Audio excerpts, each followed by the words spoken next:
for really appreciate you guys and all these wonderful comments. Thank you. Tyler, if you're referring to what Ziela said. And Julie writes, currently getting a bunch of teachers to develop their lesson plans based on foundations and stacking. Wow, this is super. We're spreading. It's getting out there, which I want, and I appreciate it. This is just great, guys. All right.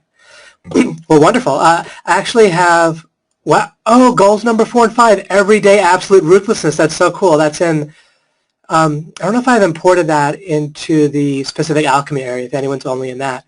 But yeah, that's in the Law of Implication 2013 series.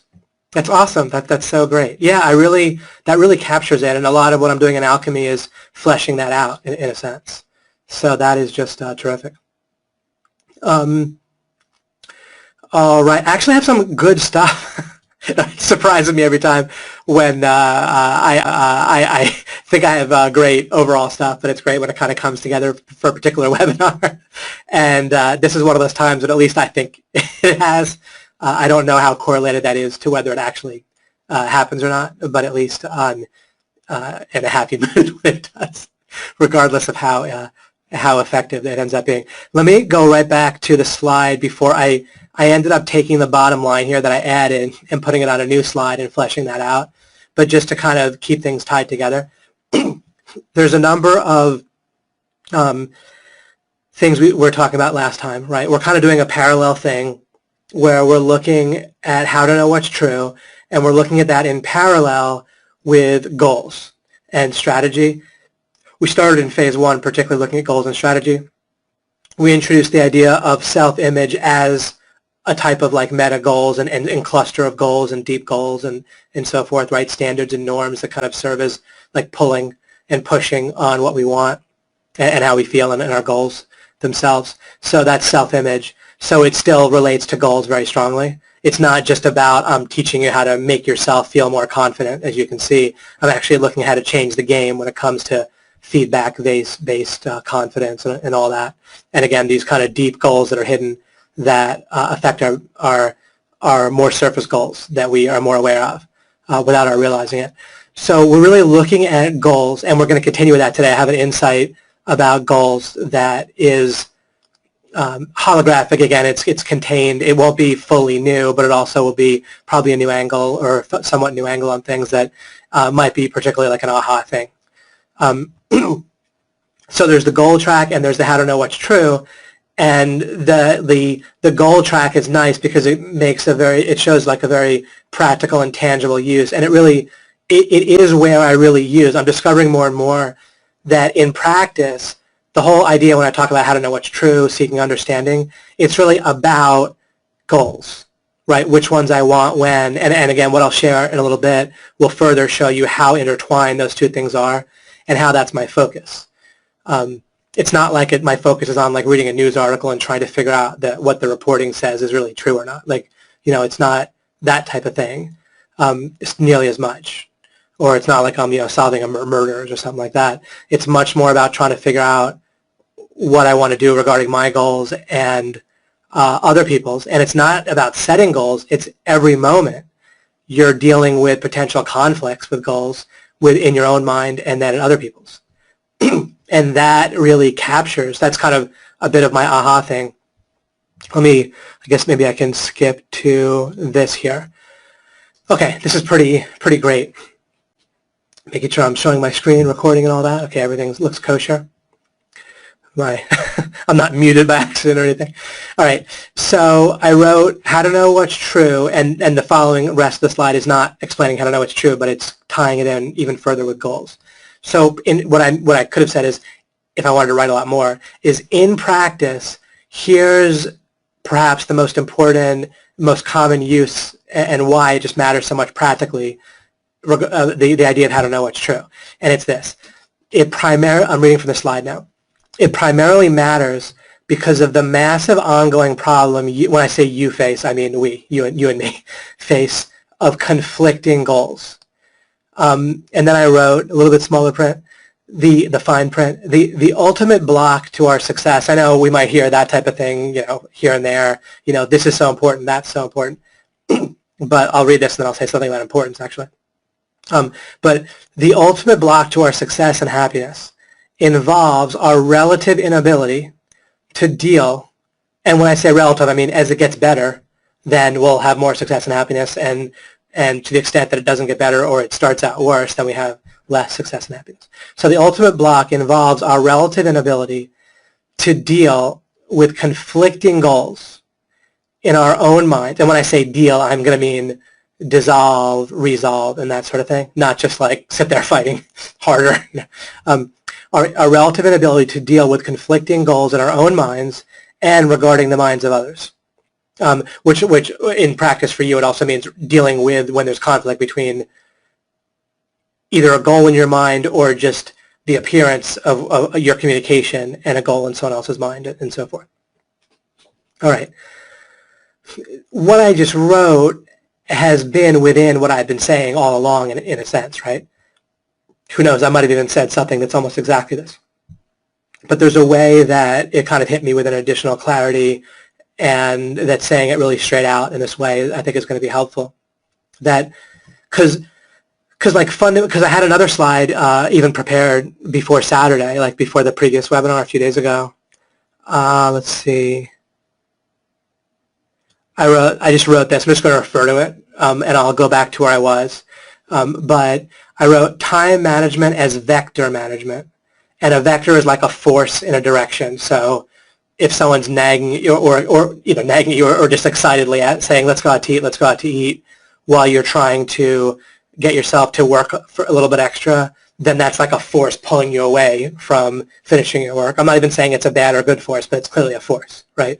If you're trying to feel like working for yourself or spending some time working for yourself is important, and there's somebody in your life kind of diminishing that, then that's a force working against feeling like it's important and useful, beneficial, to build for yourself your own offer, your own work skills that you can use as part of like a personal offer rather than just a resume, and so forth.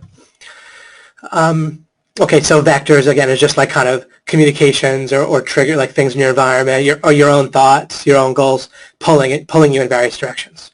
Vectors are just like, it describes like a force pulling or pushing in a particular direction. Vectors involve force, and they involve directionality. And I wrote time management as vector management. And what I mean is that what I just meant I kind of made this as a note for myself that I might cover, but it kind of tied in with where I was going a little bit, so I just thought I'd pull it up and also show. I was talking about how this type of idea shows up in various places. So I'm having a little bit of a cough. For 1 second.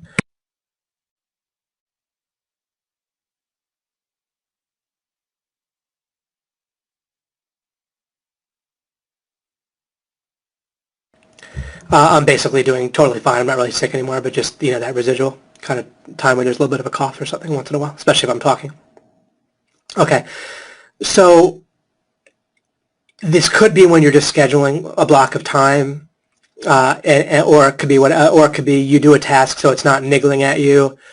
But I've always thought of time management as in the sense of this previous slide. And I wrote this other thing on the bottom here, which will be relevant either at some point, probably today or soon. Distinctions and boundaries don't push or pull. That's a kind of a fascinating hint that if you can gain enough clarity about a way of doing something, the property rights thing as an example, or if you need to work on a stable base of income, and you're clear about that for some reason, then it's interesting. There's a certain way that certain things that could seem like a goal or sound like what could be a goal, like aren't really goals, but they're distinct. Ooh. Sorry, I'm just getting a note about if there's any applications that I can close. So I might be experiencing degraded audio quality. Can you guys hear me all right? How is it when I talk? Not that I could do much about it if you can't, but good. Okay. All right. Great. I just got that note. Okay. Great. It's kind of just jumped out at me. All right. So this is maybe somewhat tangential, but not actually. It's all just about the same basic idea. It's all really about what I'm talking about here. I won't necessarily be able to fully explain this right this moment, but sometimes it's helpful to indicate things and then come back to them. But you can there's let's see here. So let's say you schedule half an hour where you're definitely going to be working on a particular website task, and you have your phone off and so forth. Then that distinction of, okay, for the half an hour I'm doing this, it could be phrased as I have a goal to do this for half an hour, but there's a certain way that it's also like a boundary that doesn't really push or pull on you necessarily. It can actually do the opposite. It just kind of sits there still and can actually relax you. So there's a way that I'm figuring out. I'm getting kind of a new thing about goals that I'm working on, where goals, in one sense of understanding them, right? So they might be used colloquially. The word can have a lot of different meanings, right, as normal. But there's a type of way that goals can be normally where they're pushing and pulling, right? It's kind of, I'm sorry, not just they're pushing and pulling, but they're what your mind does. In a sense, it's what your mind does, full stop, is work towards goals. But it's all part of the system of operating in the gray area when you don't have clear, like kind of absolute knowledge. So it might turn out that what we often think of as goals, or it might be like the berries thing where there's different berries, but they all look the same, and we didn't realize there was two different types until we learned to distinguish them. Right? That's like a cluster, also an example of a cluster where there's good and bad berries. We just thought there were berries. In general, they looked alike, and we just thought that when we eat berries, we get some nutrition, but we also feel sick regularly. But then if we differentiate them, then we see, okay, these berries make me feel sick, or they make me feel sick if I have too many, or they make me whatever. They're good sometimes and bad other times, and these are. But you have that distinction with the two different types of berries, and then you use them when you want, right, at the right times. Similarly, there's something going on with goals that I hadn't fully, I'd used this pretty consistently, but I hadn't noticed it in this way before, and I don't think it's really out there in popular thinking or even secret thinking that I've seen, and that I think there's a distinction that we're going to be able to really start to take advantage of as and we understand it better. But and our whole backdrop, though, allows us to, one of the reasons I'm confident in saying that this probably isn't out there in people's thinking generally, even in people that think about goals and success, is because there's a number of things we can't even start to think about or guess or have thought of in life unless we have the backdrop I've given you of the consciousness field, the world of reasons, you as a being, thinking of you as not your mind at all, and you thinking of your mind as a goal-achieving mechanism, thinking in terms of knowledge, gray areas, things you don't know, things you do know, thinking in terms of method when it comes to knowledge, all that sort of thing. When we see the world that way, then we can come to additional realizations, conclusions, clarity that we couldn't possibly have unless we had that backdrop. Kind of like if we have calculus, then there's a number of types of problems we can solve that we couldn't do without calculus.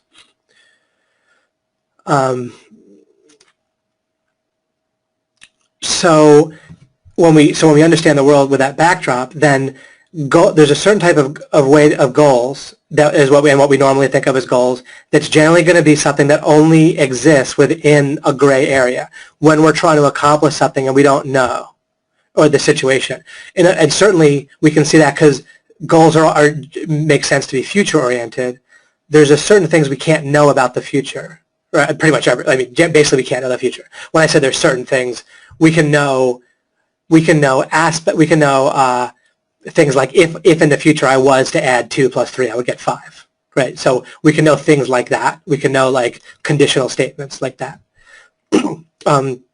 But then in terms of knowing how the future is going to end up being configured or play out, right? Then it doesn't exist in that way, and we don't know. So goals would be applicable then, and what I'm saying is they would kind of pull on our mind and pull on the rest of the world of reasons, right? The world, the environment, and kind of pull what our goal is into reality. It might not be successful, right? You can pull without fully accomplishing pulling what you're trying to pull to where you're trying to pull it, right? But the pulling still exists, right? If I have a heavy carpet that's rolled up, I'm trying to drag up, upstairs, and I pull it hard, and I get it to the first stair, and I can't pull it anymore, and I'm still pulling, right? I might not achieve the goal that I was going after, but the pulling exists. So the fact that I'm trying, I'm pulling still exists. That goal is active, right? If I'm pulling and it's existing. All right. So if goals can only kind of survive or operate or be relevant, or that type of goal that pushes and pulls, it's only applicable in the gray area that we don't know. And if we look at that, it kind of sheds some light on certain things. It shows another angle on how ridiculous it is to have a goal for the past. But that's very common, right? It further sheds light on this idea of how if someone's like, oh, I expected a different result, so I'm upset. Like, I still want that different result, even though it's over. Well, why is there something pulling or pushing when we're no longer in a gray area?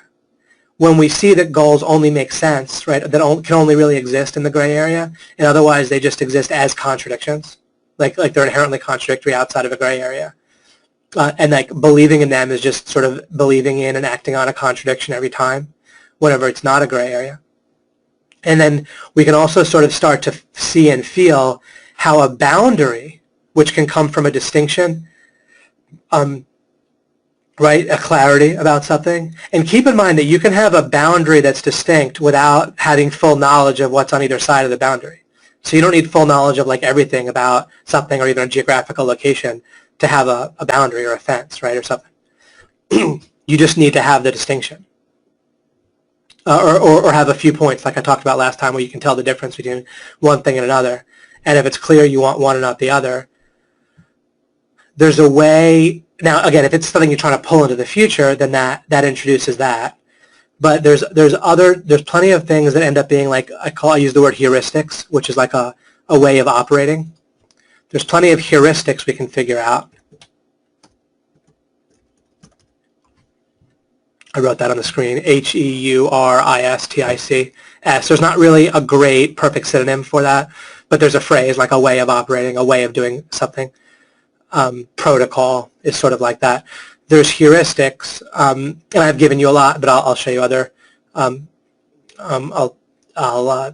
Examples will come to mind as I keep talking. But there's ways of operating that will constantly make sense, including what we'll be looking at here. A heuristic is like, don't have a goal for the past, right? That's a way of operating. It's a distinction. And as you see it as a boundary, like you don't need to have a goal not to have a goal for the past necessarily. You can have a distinction or a boundary about it where it's so clear that it doesn't pull or push, it just resolves things. It just sits there reducing the gray area passively, but very helpfully. But it's not like being pushed and pulled has a drawback to it. As now with saying that, let me pop over here. Right, conflicting goals. Oh, and I have one other slide that is relevant. How about this? No, that doesn't say it perfectly.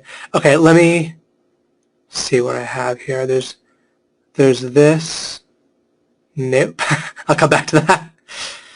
Okay, we'll just stay with this slide. The one about where I said it primarily matters about knowing what's true because of the massive ongoing problem you face of conflicting goals.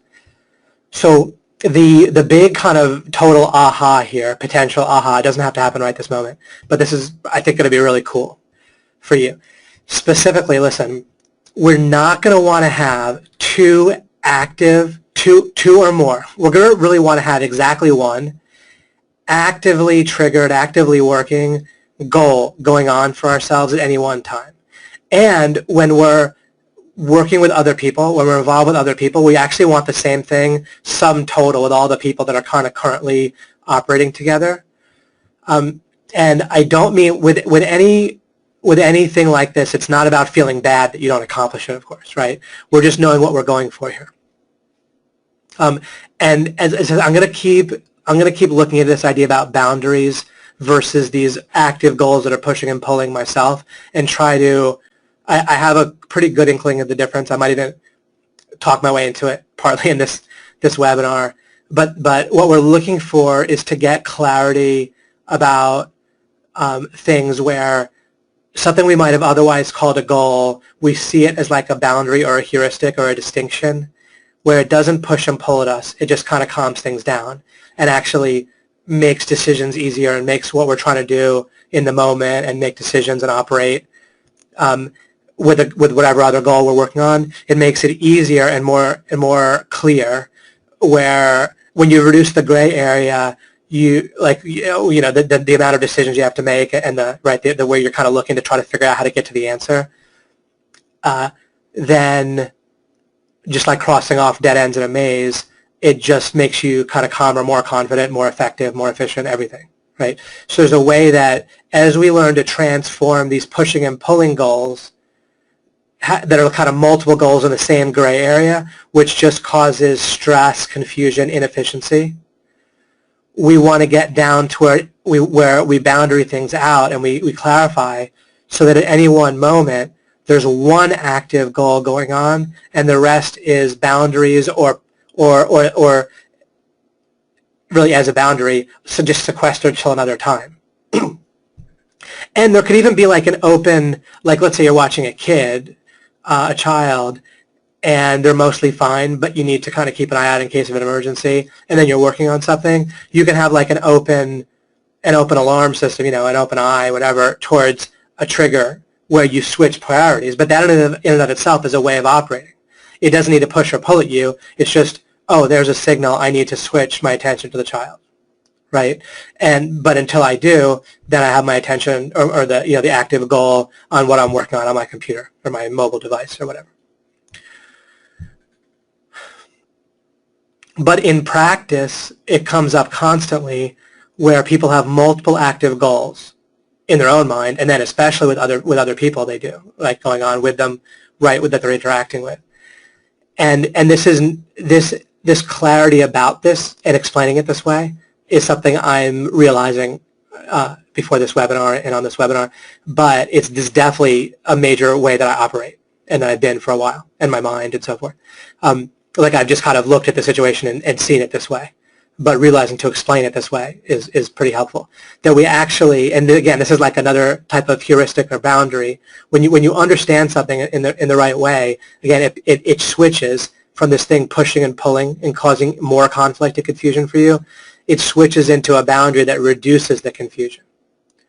And you're feeling this. I'm getting this. The feedback is very clear at this point, where this is happening for you, right? You're actually resolving all sorts of conflicts for yourself throughout this time with alchemy. And of course, you've done it before you met me and whenever it happens. But there's a certain new clarity about it and new tools that you have for dealing with this. And now we're getting even more specific that that's exactly what we're doing. And when I talk about removing contradictions, the place that removing contradictions becomes relevant, it involves goals that get triggered. And because really our beliefs, even like our belief system, our model for the world, it's also related to goals. They're just like very intimately related. I'm going to a little bit say that and not get too into why they're related right now, but they're just, they are. Information, you get so much information in the world, which information you remember and gets assimilated and noticed is a function of what is interesting or important, which is to your mind, which is a function of goals. And then people often have a goal to actually keep believing what they believe in their mind, right? It's like an active push. Why do I say goal? Because it's like an active force pushing and pulling and protecting and so forth that can get triggered. Even in a mind that has a lot of contradictions, most of our potential goals in our mind are dormant most of the time, by the way, but they get triggered, right, by the situation and so forth that's coming up. But when we don't realize this about conflicting goals, then these goals are getting triggered, and then multiple ones, and we'll feel like, crap, I want to do this, I want to do that. Oh man, this is a setback.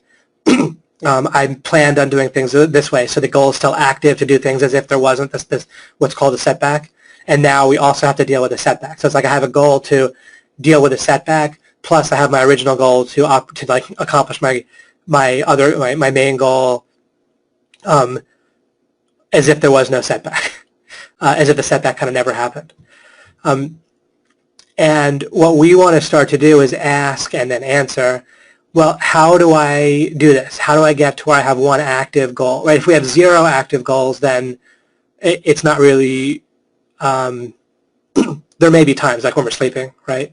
Perhaps when meditating is the goal, that's the idea of it. But even then, you're trying to let go of your thoughts, kind of actively, I believe. Maybe it becomes like a boundary or passive at some point, and then you get like particularly calm. So perhaps there's times to particularly relax by dropping all goals, and maybe in meditation that happens even stronger than when you sleep, and maybe that's why people get such results from it. I basically believe in meditation, but don't happen to actually actively practice it much currently. I have to some degree in the past, but it's never been a big part of my repertoire. But I do think it's effective. Seriously, there's just only so many things that we happen to do in practice. But I may well get to that.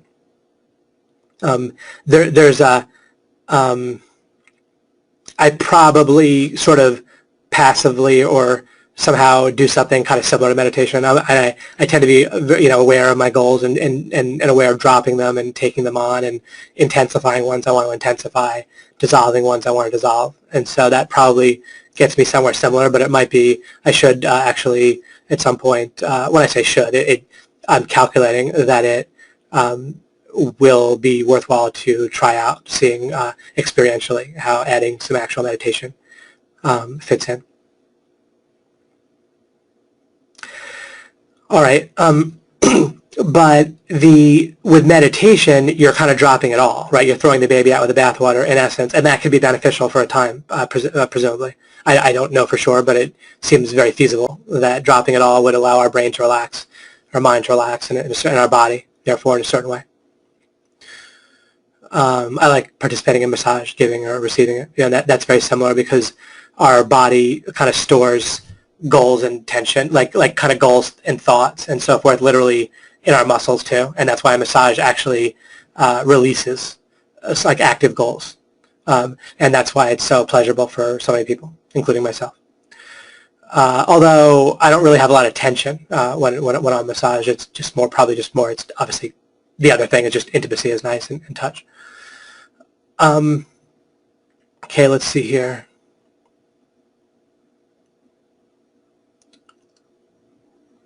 But it's kind of like a mechanical form of meditation in a sense, without, on a kind of a simple level. I'm not trying to come off like an expert one way or the other with meditation or massage.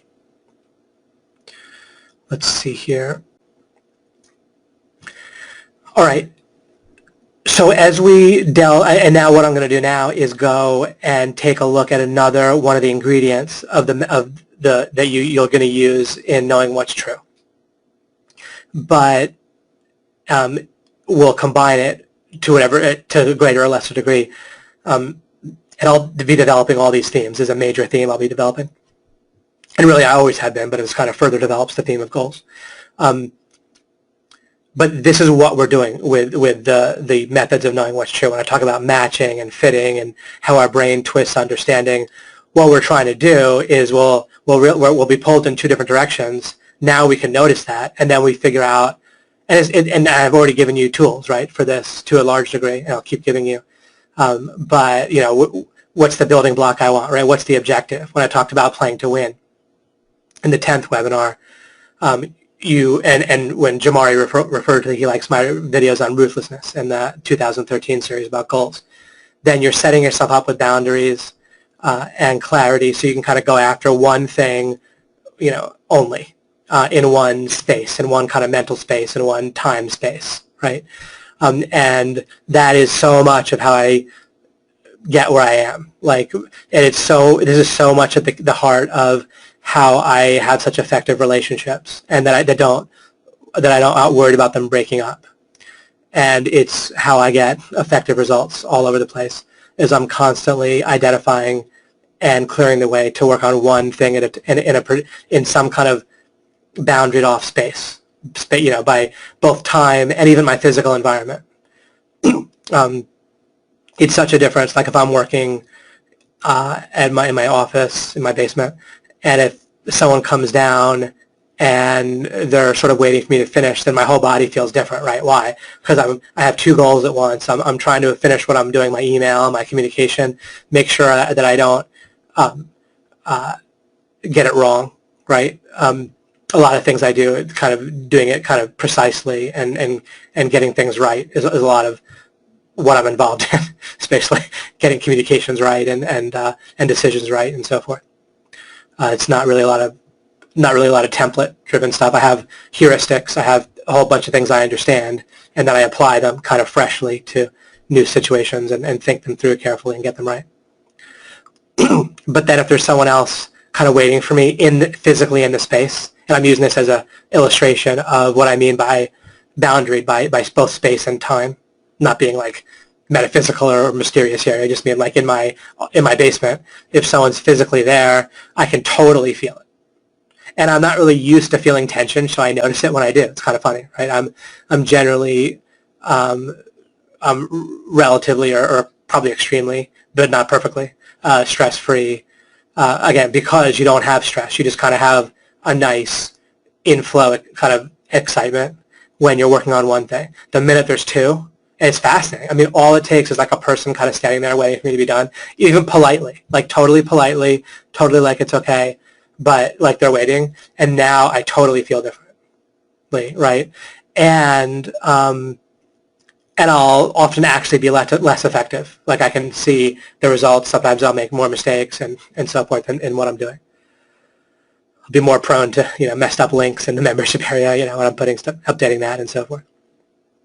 Or I would otherwise spell check, not like with spell check, just kind of go over, like kind of grammar check, just read over what I wrote, and I often catch something in an email, and then maybe I won't, or whatever.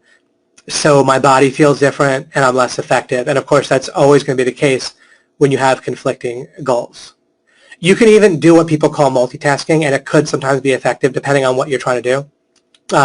I mean, because they could even be boundaried even within a few seconds. As long as it really is, you're doing one thing, then you're doing something else when there's a trigger for a little while, then you're back and you're doing the other thing. And really, if they can be triggered and put aside within seconds sometimes for some people and in certain situations. Just it also again depends on the actual task that you're doing. But often people think that they can, and they can't, right? They think they can listen on the phone to what someone's saying and check their email. Whenever I try to do that, I end up screwing both up personally. But I feel it. I feel like I can do it, right? But then I know at this point I have memorized that basically not to. And then not to even look, because if you look, it'll kind of trigger the goal to read to click in and see what this person's saying. So you have to I tend to keep my life pretty trigger free, except for when I need it. Then I'll have triggers, right? Like email open or a phone on. But I'm aware of whether my phone's on or off. And I'm aware of how prone my phone could be to getting messages, which isn't very much, and all that stuff. So everything to do with triggering other goals that could be conflicting is something I'm pay a lot of attention to. It might be a slight exaggeration if I say I'm always aware of it, but I'm pretty damn aware of it, and I am intentional about it. And I like it. I think it's the right way to operate. And this idea is really definitely correct. And then you have to make your own judgments just based on strategy at any one time, what triggers you have open and what you don't. See if there's anything more about this specifically before I kind of skip back to how to know what's true. Let me talk to you guys for a second. Let me go to the Facebook group.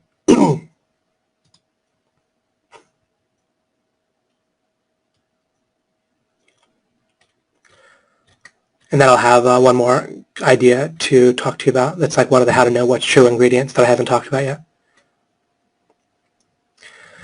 Let's see. Kevin wrote, "Hi, David. I'm really enjoying Alchemy. I have a question and apologize if a similar question has already been asked." Oh, we're good here. Where there's other plenty of things to get worried about in life besides questions being repeated. How can I use Alchemy towards resolving my dislike or resistance to networking? Oh, that's a potentially great question. When I say, sorry, it's a great question.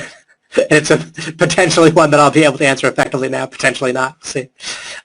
I know I won't be permanently screwed doing it. Great. Okay, right. If you go network, you won't be permanently screwed. Oh, I'll be able to apply this. I just popped into my mind, which is not me. But it popped into my mind, and my mind stuck into my consciousness field for me. How to relate this to just exactly what I was talking about here about the multiple goals. What's going to scare, and I'll continue to read in a moment, but one of the things that's going to scare you about any task when you're going to have like approach avoidance to something where you want to do it but you want to avoid it,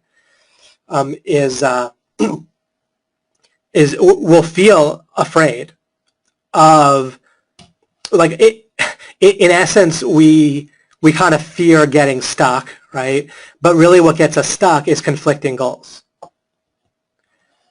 And so if you think about what you fear about networking, it's like going there and having to accomplish more than one thing that is kind of like a black box, like kind of opening up two black boxes at once. Like if you're going to a place where you haven't really met anyone, and so you don't really know what that's like, and then if you're also trying to like get actual contacts where you go home with certain information, and you don't know really what that looks like, then those are like it turns out to be like two different creative tasks, two different open-ended things.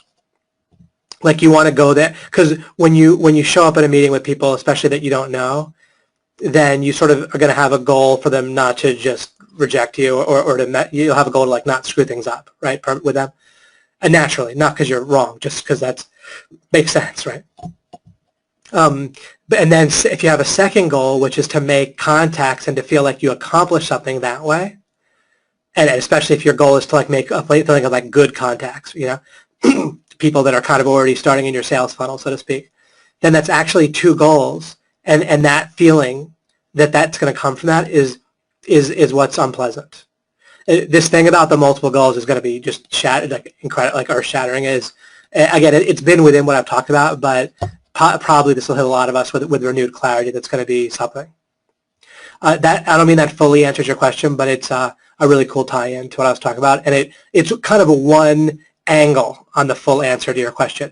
And what you do then is when you realize that, you just boil it down to like a one goal, and this relates to the semi-soft locks, is you're trying to find something where you're comfortable, where it's like a one creative task, not two, where you can kind of reach it in kind of one creative step. So if I was starting out networking and felt avoidance to it, which I can identify with really easily, I'm more of an introvert and so forth, then I would try to boil it down to where I didn't have any further goals about going there. My goal would be to like go there and just kind of go with the flow, or something along those, something that worked for me, right? You can tailor that to yourself. And then let's say you go and you intended to go with the flow, but you ended up kind of showing up, not really saying much to anyone and leaving, and you reflect and you think, well, that wasn't as good, but at least it's less of a black box about what it's like. Then you might go next time to the same group or a different group and say, let me see if I can make a bit of a more effective goal, maybe to kind of say hello to 3 people and ask them what they do. And that might feel like something that you can kind of do in one creative step at that point. And then you'll feel it. You'll really feel it whenever you boil a situation where there's conflicting goals down into where you get it to where there's one. You'll feel like that release of energy where you're totally motivated. When I say totally motivated, I don't mean like you're walking around like you're halfway done with a Tony Robbins seminar, you know, or something like that. And you're looking for the hot coals to dance on, but you know, you just kind of feel like that normal or nice feeling of like, yeah, let's go do this. You just kind of want to do it. So there you go. It's really amazing when you if you feel uneasy. This is a different thing, but just related. If you feel like uneasy, like you wake up feeling uneasy or something like that, then it's going to be multiple kind of creative or tasks or black boxes, however you want to think of it, kind of goals for the future. Again, goals in a gray area, right? In something where you're not quite sure how to get to it. Because let me point something out. The future is unknown, but it doesn't feel unknown about stuff like if I'm going to drive to Starbucks, even though theoretically, like a few minutes away from where I live, that I've gone to plenty of times. Even though, like, technically the future's unknown, right? that's not like a goal in the sense of that it's going to push or pull on me just in practice, right? So it's not like about to drive to Starbucks and plus I have to make a phone call that I'm not sure about. And that's not like two creative goals, right? That's one that's clear and simple. And once I say that, you can just kind of tell the difference, right? If your mind doesn't feel it, like it's a creative gray area, then at least you're not going to get the effect of multiple goals. Now, your mind could feel fully confident and certain about something that turns out to be wrong, and that could be a different problem if it matters, and it might not be a problem. Maybe I'm sure Starbucks is where it is, but it closed down, overnight, and then it turns out that Starbucks is closed, and then I have to go somewhere else to get coffee, right? Or I don't get coffee. That's fine. I still didn't feel creative, tension for the different goals. I didn't get the result I wanted. In other cases, you might feel totally confident about something and it's wrong, and that might cause you a problem. That's a different issue, and then you want to figure things out better in the future regarding that. But in terms of this issue that I'm talking about today with the multiple active goals, if your mind doesn't have something where it's pushing or pulling, even if it's in the future, but just because it feels clear and confident about it, then like walking down the street somewhere, or calling up someone that you know well, right? Then, like if Mike Long calls me, right, which happens like every day, and it's nice, then I don't feel like, this might be like a difficult creative task. Even though when we talk, we have a lot of creative stuff going on, it doesn't like pull me. I don't know. It doesn't do that. So you just want to be aware for things that do feel that way and not have more than one. All right, I got through 2 sentences. Let's go for the rest. I know I won't be, the third, I know I won't be permanently screwed doing it. I typically have an okay or even fun time when I do it, but I tend to be more introverted. I asked because I had a business open and closed last year and filed bankruptcy. I know I could have networked and marketed way more than I did. This is the third time going into opening running a practice, and I still resisted networking. I asked because I want to join OMG next year, and I know that the networking prospecting can be a great way to get started. So would like to either work to resolve or minimize this, or should I just try to go about it from another angle for client getting? Well, there are other angles. I mean, definitely figuring out like what your block is, what's going on with the networking, could potentially a place that could be helpful. It's a bottleneck for you, right? Like it kind of slows things down for you. It's not necessarily a full block. And in your case, even just reading some books on networking, all of this, anything that increases your clarity, people often have good strategy. Networking is the kind of thing that, people, in all humility, people don't need me to have figured out well. There's going to be a lot of great stuff out there about it. Just strategically, you probably don't need more motivation. You probably need to resolve something, dissolve something. You can look at things from multiple angles and play the scenario out in your mind and try to figure out where it's going wrong. Like if you were to imagine, all right, I go to the meeting, what kind of thing could be like a failure? What could go wrong? Or imagine yourself saying, wow, I feel bad about how that went after a meeting, and then you can work backwards and say, well, ask yourself, what happened? And then you might, something eye-opening might come of that. If you imagine feeling bad and then ask how that happened, right? And in most cases, you're not it's not often, you don't always want to imagine feeling bad, but in this case, it's probably a good strategy, right? It's not, when I say imagine feeling bad, just kind of briefly, right? Pain's a signal. Experiencing pain, emotional or physical, as a signal is fine. You just don't need to wallow in it or think that you should feel bad about it, right?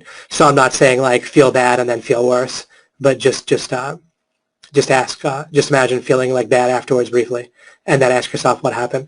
And then as you'll probably, along with maybe looking into a bit of reading and then doing that exercise, you might develop some more clarity. And what you'll do is you'll narrow down the gray area, because ultimately I don't want to do the thing where when you have a hammer, every problem looks like a nail, but this is kind of the ultimate hammer. Is in essence, everything boils down to having multiple active goals, and the pain and tension and ineffectiveness that comes from that. Literally, I could somewhere along the lines of certain that pretty much we could boil any problem down to that. It still will take strategy and thinking and working at it sometimes to tease it apart, right, and figure it out. But once you know fundamentally where to look, then it's nuts. Like knowing to look at life this way is going to be pretty massive, I think, for everybody. Great. So awesome question. And that said, one other thing is that one of the great thing with like OMG and what you learn is you're learning these valuable skills where, and maybe that's part of it. Maybe having these particularly valuable skills will help you with networking. Maybe that's one of the things you're kind of you feel like you're lacking, and you might not be. I'm in no way accusing you of not having valuable skills, but you get what I mean. Maybe having even more additional valuable skills or something could possibly help. It just depends. But I know personally, I like kind of marketing in the sense of first I'm kind of tapping into where there's already kind of momentum or vectors in the direction where there's like interested people. Kind of like with dating, I really liked the idea of online dating. It was a very new thing when I was dating. But it was so amazing to me because I'm like, wow, there's all these, like in real life, it feels like nearly everyone you meet is already dating somebody. But and then even if they're not, it's like you're going against where their vector is in a lot of cases, unless they just look at you and swoon the minute they see you. Like in most cases, people aren't like actively looking to be propositioned or even like asked to coffee or something like that. Or even if they are, then there's kind of social blocks towards saying yes, even if they kind of like it or whatever. Of course, it can work, and I met people in real life just fine. But when you're not in like groups or college, it's at least a lot more resistance. A lot like the network. What can happen to some degree with networking. Although networking events alleviate a lot of that, right? Because people are there to talk and network, as opposed to just walking up to someone on the street and starting to get to know what they do and seeing if they need SEO work done or something. But online dating, everyone just looking to talk to people and date and do like dating, at least like the beginning part of dating and chatting, right? And so it was amazing. And then they have a profile and they kind of talk about what they wanted, which might not be what they actually want, but it still gives. But when you deduce from it, right, it gives an indication of at least what they think they're supposed to want, and it gives so much insight. I mean, being able to read hundreds or thousands of profiles from girls is just an entirely new thing that never existed before the internet, right? There's no analogy to that outside of the internet. All you can do is watch like sitcoms, right? Think about how you get your window into the world before the internet. Even with the internet, of course, it's all skewed, right? With Facebook, stuff that people put and everything. But just imagine before that, it's like you have your own life, your parents, right, that you watch, and you don't see them all the time. You just kind of see what they present to you, right? And then you have like TV shows, right? And that's mostly it. You have what your friends report to you, and you have your own life experiences. So there was like having like profiles to read. It was just amazing. I skyrocketed my understanding of women basically by reading that. It just was just amazing for me. It was like that information. And I think people can approach online dating in a way they do not skyrocket their understanding, but if you look at it in the right way, then you can skyrocket your understanding if you're seeking that.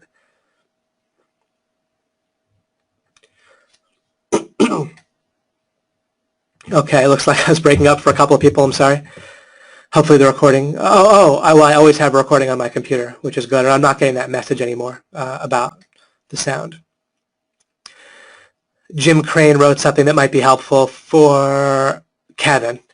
And you're really right. When I look at Mike Long do this, who's amazing at this, people that are really good connectors, they really just look to more provide value, including by bridging groups, like bridging people, introducing people to other people and stuff like that. Jim Crane said networking is about service. You build relationship by asking others about themselves. You're not trying to get something. You will get something by giving them something of value. Excuse me, that changes everything. Thank you, Jim.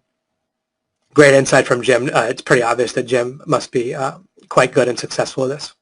And this is the great thing about OMG is we get people who are actually doing things, and we're hearing from out of their experience, which is way different than just hearing theory.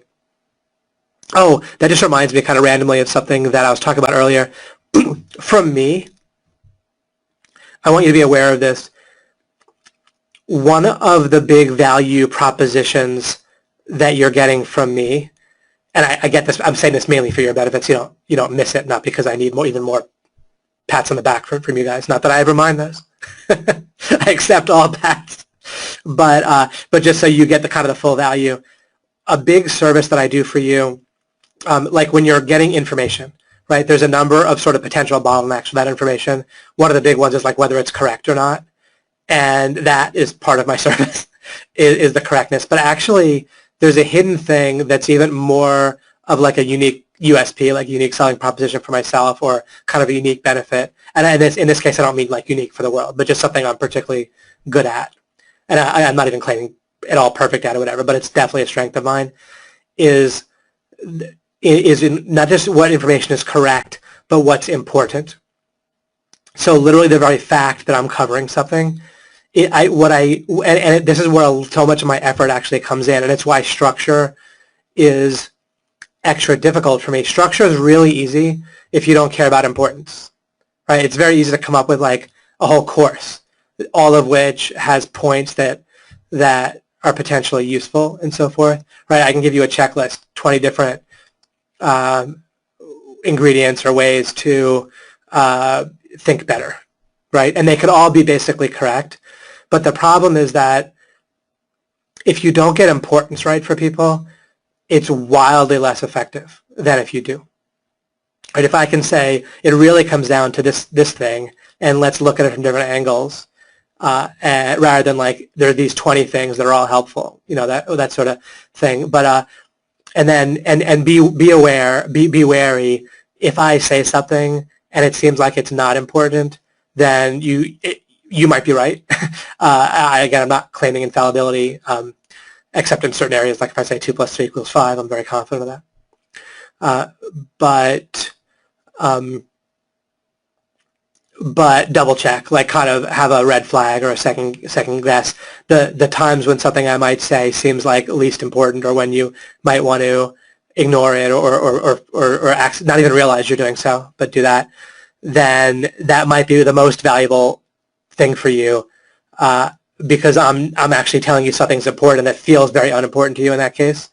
And if I'm right, then the differential is that value to you, right? The more unimportant something seems to you, and then it turns out to be important, the more of a service I've done for you.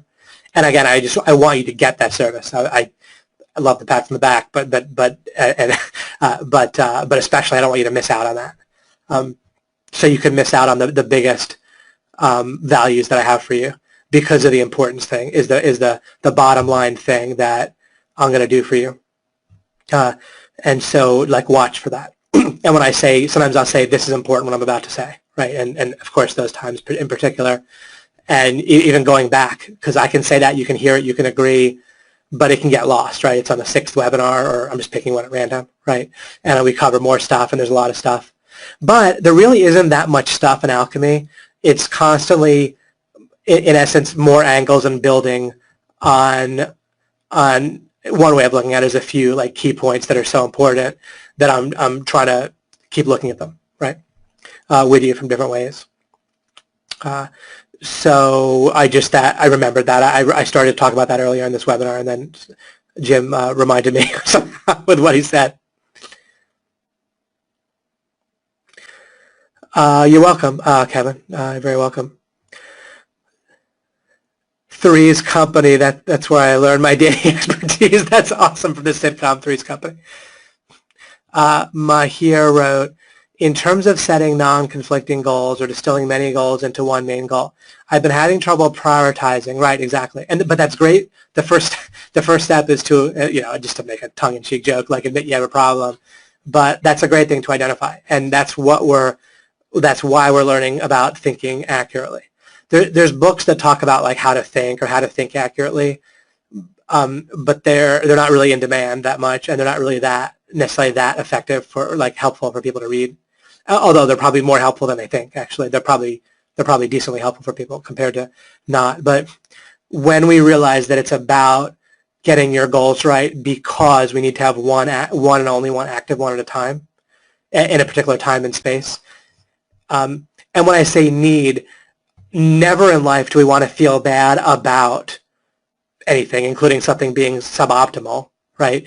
That in and of itself is like a goal. Like now I have, like I'm conflicted, and I also have a goal to not be conflicted, and that's another tension on me. That's not what we want. We want the opposite. We want it to function like a boundary where we say, oh, I have multiple active goals right now. I realize that itself is the problem. Let me go about resolving that first. Pretty much, in another way to put it, it's pretty much always a priority. So your one and only goal, I'm about to say something kind of clear and important for a change. Your one and only goal, when you notice you have multiple conflicting goals active, you can actually have a new way of operating where the priority becomes, they're the new goal, and you drop everything else, becomes resolving that. And what we need to do is have a quick and dirty way to do it first, so you can do it like in seconds, because if something's going on, right? So, like obvious stuff, like, well, let's say someone said to me, they heard me say that, and they said, well, David, what if something's life-threatening? Well, then all the more reason to realize you focus exclusively on the life-threatening thing and drop the rest of what you're conflicted about, right?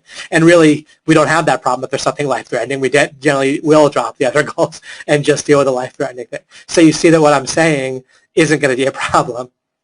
So either something's life-threatening and you're already focused on just one goal, right, which is the life-threatening issue, or something was life-threatening and that was being interfered with some other goal, and you didn't realize to drop the other one, and taking a few seconds to realize that and drop the other one and just focus on the life-threatening thing will help you. So even if there's a life-threatening situation, what I just said is still correct.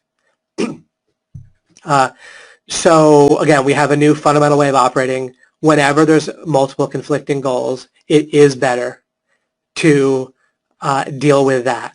And what we want to do then is get efficient and effective at doing that. And fundamentally in life, if you can become efficient and effective at doing that, then you will kind of get everywhere. That'll even get you to like relationship with God, interestingly enough. So I'm not even leaving out the importance of having a relationship with God and loving other people and so forth when I say that. It all relates. Because when we're looking to get our goals straight and tiered, T-I-E-R-E-D, right? Where again with priorities, what priorities? Now we can see what, and I'm not leaving off Mahir, right? But he asked about priorities.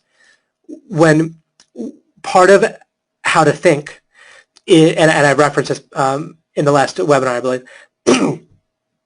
One thing that I've told you to do in practice is you start to examine the key words when you have a question. So in Mahir's question, he says, been having trouble prioritizing. So we can ask, well, what does a priority do? And remember, I told you something else early on. I said that when people try to think deeply and start to ask what words mean and what concepts mean, they can't, like they realistically can't. They kind of need to give up because they don't have the foundation of how to, in their life. They haven't answered the fundamental questions that I've already helped you answer. I don't mean that you fully get it yet, but I've addressed them, right? Who we are, how we differ from our mind, who our mind is, God's existence, how we fundamentally interact with the world as a being, and so forth. So I've literally addressed those questions with you. If you don't have those addressed, actually, when you try to think through things like this question Mahir has, and you start to do it in the correct way, where you say, well, what's a priority? Or what is the nature of priority? What does it mean? You end up tangling yourself up and just feeling confused. You might get to some kind of false feeling of closure, or give it a set of words that kind of feels satisfying and fits. Remember I talked about fitting last time? That feels like it fits into your model and makes sense. And it might even be a little bit helpful, but you're not going to get to the bottom of things properly without the framework that I've been giving you and will continue to develop and help you with and navigate you with. Because we have that framework, or whatever amount we have of it, but we will just say for the sake of argument, because we have that just a basic framework that I've given you about how life works. Then when we look, and in light of what we talked about today, the new revelation from today about multiple conflicting goals, and you want to boil it down to one active goal that's operating in the gray area, right? Trying to pull things in the way that you want. Then we can see the nature of priority becomes clear, or might be about to become clear, or can be looked at, with additional clarity. Of course, overall in life, we can have different gray areas and different things that we need to work on, right, and make happen. We might feel responsible to some degree to our family, and different parts of our family, our parents, our kids, our spouse, whatever might be our family. Of course, we have different families, but however it might be. We have goals regarding career. We have goals potentially regarding health, hobbies, and so forth. I'm not saying overall in your life have nothing that could possibly be active except for one. What I'm saying is you only want one actively triggered one. So now how do we have a mind that realistically is going to have multiple goals that could conflict if they were all sitting there trying to be active at once, right? If I have a goal to relate to my family and I have a goal to work on my website, then those can easily both be accommodated effectively in a life. And it's not really exactly about balance. That's an overly simplistic way of looking at it. And I have that in one of my notes as examples, is taking a look at balance in light of another thing that I had for you. But it's kind of trite and simplistic to just say, well, we need balance. You don't need balance, you need clarity. Right? And part of clarity will be the effect of balance on the surface. But you want to have priorities, and what priorities do for us now, we can see, is they help us to have the right active goal turned on at the right time. And remember, once we know, or maybe it's not remembering, but notice, once we have a boundary, a clarity, that we want to have one and only one goal, then we don't even have to know what a priority is. Whenever we do know what our priorities are, then great, and you'll be able to distinguish plenty of priorities, don't worry. But then if there's two goals and you can't figure out which one should be a priority, what do? Remember law of implication. You focus on what you know. You know you want one. You know you can't really tell the difference in which one should be a priority. You also can know that you remember me saying, wait a second, David said if you can't tell the difference, well, at least especially relative to yourself, the difference can't be important, right? It might be ultimately if you were to know, but you don't know enough to know, right? Exactly. You pick one at random, flip a coin, or use your intuition is perfectly fine. Intuition, people talk about when do I use my intuition? When there's a gray area, like basically when you have to pick at random, you can use your intuition. You can use the one that feels more right. But before you use your intuition, you have as much as you can know, and you don't even check your intuition. Your intuition can be wrong. When you know things properly, it won't be wrong, right? Some days if you check your intuition about whether you should get up that day, it would say, no, don't get up. Or some days your intuition would say, get up, and you realize you wish you didn't, right? So your intuition can be wrong. But studies have shown and so forth, and even logic, if you think about it,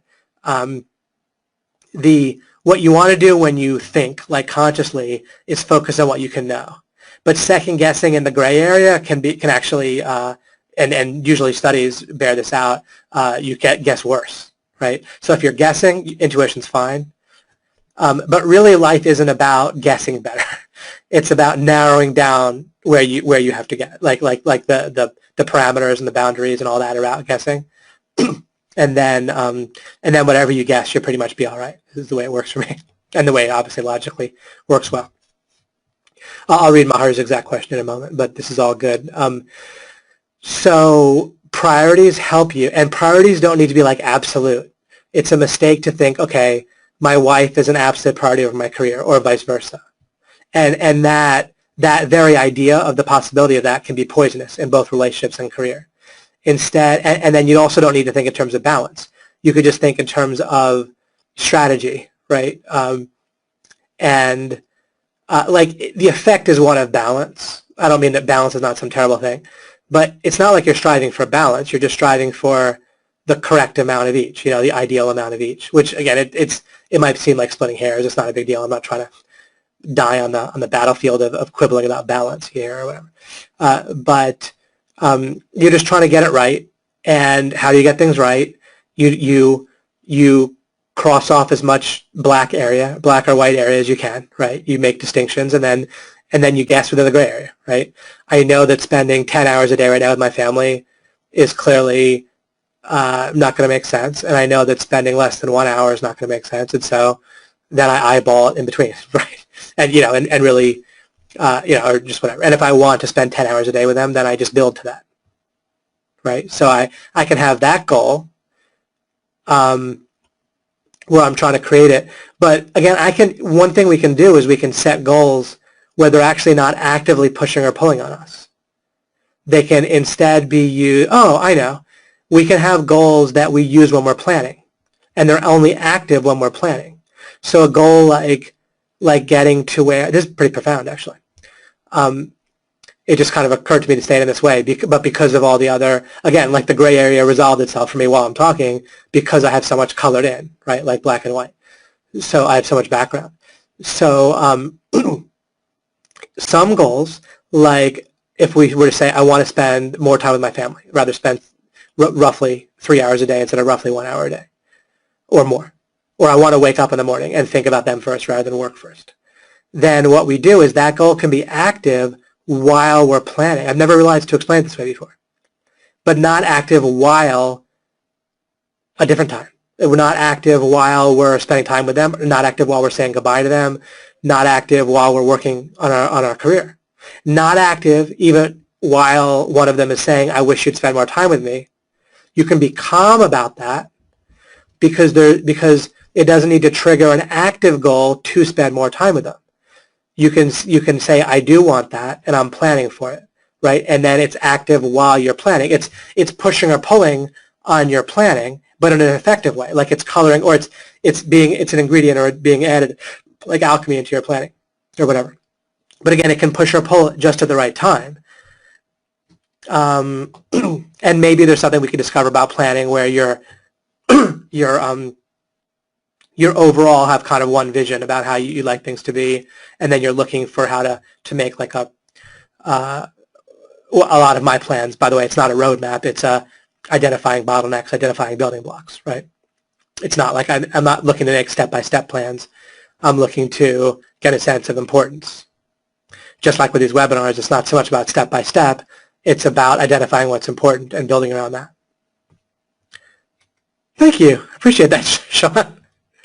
Today's a good day if I want to get nice comments and so forth. Michael Moynihan wrote, the process of elimination to derive a predetermined result, further defined by reason. Can't argue with that. All right. Okay, so let me just actually read, including for myself. I haven't read it in my head because I've been talking. Mahia wrote, in terms of setting non-conflicting goals or distilling many goals, and I sometimes add a word or an ending on purpose just to make it fit, even if I'm wrong, in terms of distilling many goals into one main goal. So I'll repeat that. In terms of setting non-conflicting goals or distilling many goals into one main goal, and great point about that, that's correct. I have been having trouble prioritizing what main goals I want to achieve. I want to spend some of my time on Amazon because I feel some sort of scarcity that if I don't leverage the time I have now with the live Amazon webinars, then I'd be facing resistance later on and will not have the same resources I have now. I primarily want to focus on Amazon just because of the time leverage factor. And I'm already seeing a hint here, right? We can have it active regarding Amazon during live webinars, and then maybe during implementing some of the stuff that's suggested to do during the week, during a live webinar. And then that can be quarantined off, that can be boundaried off. So you can allot a certain trigger to that, when it triggers on, when it triggers off. If there's multiple goals that are kind of needing to follow timelines and involve other people, then it's perfectly fine to have them going on in parallel, like over a few weeks, where they're both going on during those weeks, because they're kind of waiting on some other people to do a task, or they're involved with these live webinars, and then you just boundary them within that, like as I said, like have triggers and timing and within the day, within each day, and I don't mean each day literally day by day. It could be 0 time in a particular day. Right, but you, as long as you have any sort of boundary, like for me in practice, if someone is upstairs and I'm in my basement and they're on the main floor and they're going to be happy when I come up, it doesn't affect me. It doesn't affect me in a negative way.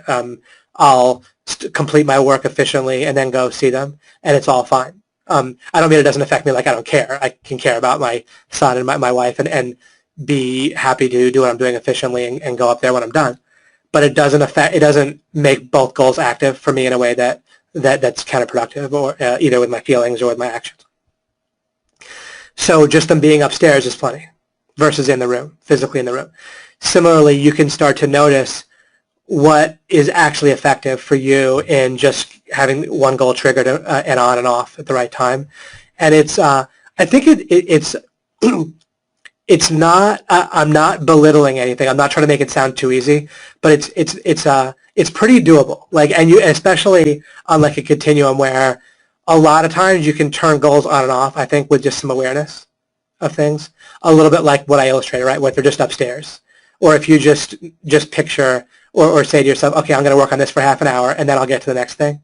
Really, if you just communicate with your mind in a pretty simple way, and when I say communicate with your mind's doing all the talking, but you just take that for the simple meaning of it.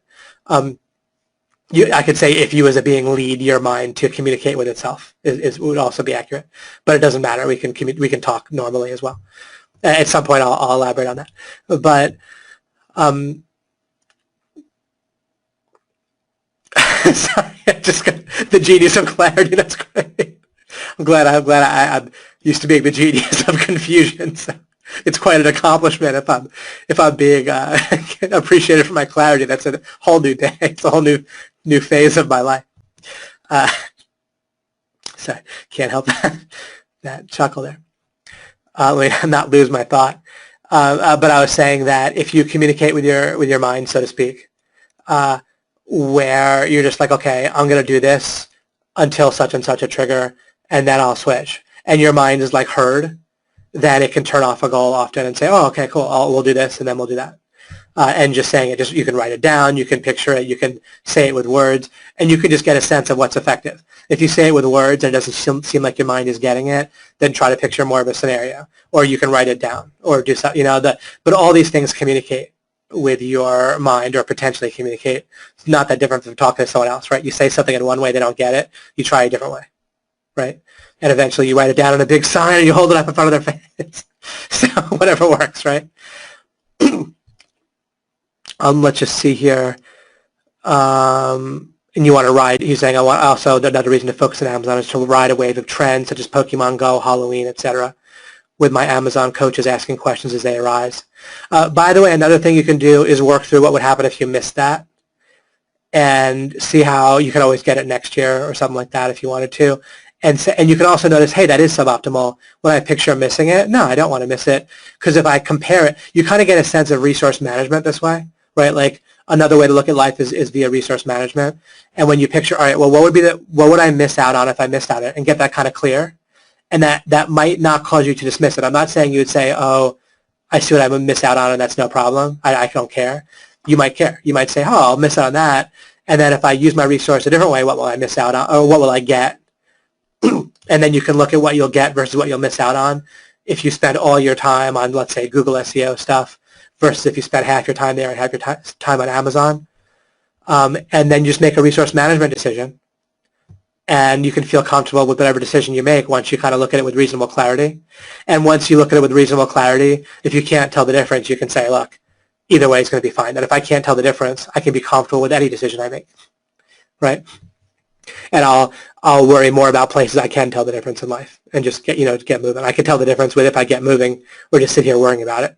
I can tell the difference that getting moving is going to be better, right? Once I've thought it through reasonably, then it becomes, there's a time when it'll be pretty clear that just taking action one way or the other will be, and being done with the waffling about it will be better. Currently, I'm trying to go for the semi-soft lock of ranking my SEO site and learning Amazon on Tuesdays. That's probably realistic depending on what other things you have going on in your life. And just try to get a sense of if it's realistic. And what you can do is just give it a shot. You could just go for both. And what do I say? Always be seeking understanding. Go for both and say, look, really what my goal is going to be right now, again, and let me stop and as a side and say, guys, you'd be surprised. You can reframe so many of your goals, maybe all the time. We'll see, but it might be a universal. It might not. But one of the things you can try is reframing goals that are difficult, that are causing you issues. Reframe it to seeking understanding about the same topic. And in this case, what I mean is, look, instead of the goal to like necessarily like succeed or be at a point where Liz would say, yeah, you did it just what I wanted you to do, in your own head. I'm not talking about Liz here, but where you imagine like Liz says you're successful, or where your bank account says you're successful. Instead of that, say, look, I'm going to increase my understanding one way or the other. I'll reframe my goal to that. That will probably be even more effective. When you reframe a goal to seeking understanding about the topic, it tends to just help you in every way. And then go for both. And it'll resolve pretty quickly. You'll get a sense of whether you can do both. And then if you can't, if it seems like you can't, and again, sometimes we have to eyeball things in life, right? But once we're at the point where we're eyeballing it, we're back to where the difference isn't enough that we need to worry about the difference. And there's something else to worry about in life, instead, right? We'll work on something else other than worrying about the difference and eyeballing it if you narrow it down to where you can see it fairly clearly, right? After, say for 1 month, I'm going to really try to do both, and see how it goes, and then reflect and see, and be comfortable with whatever you eyeball from there.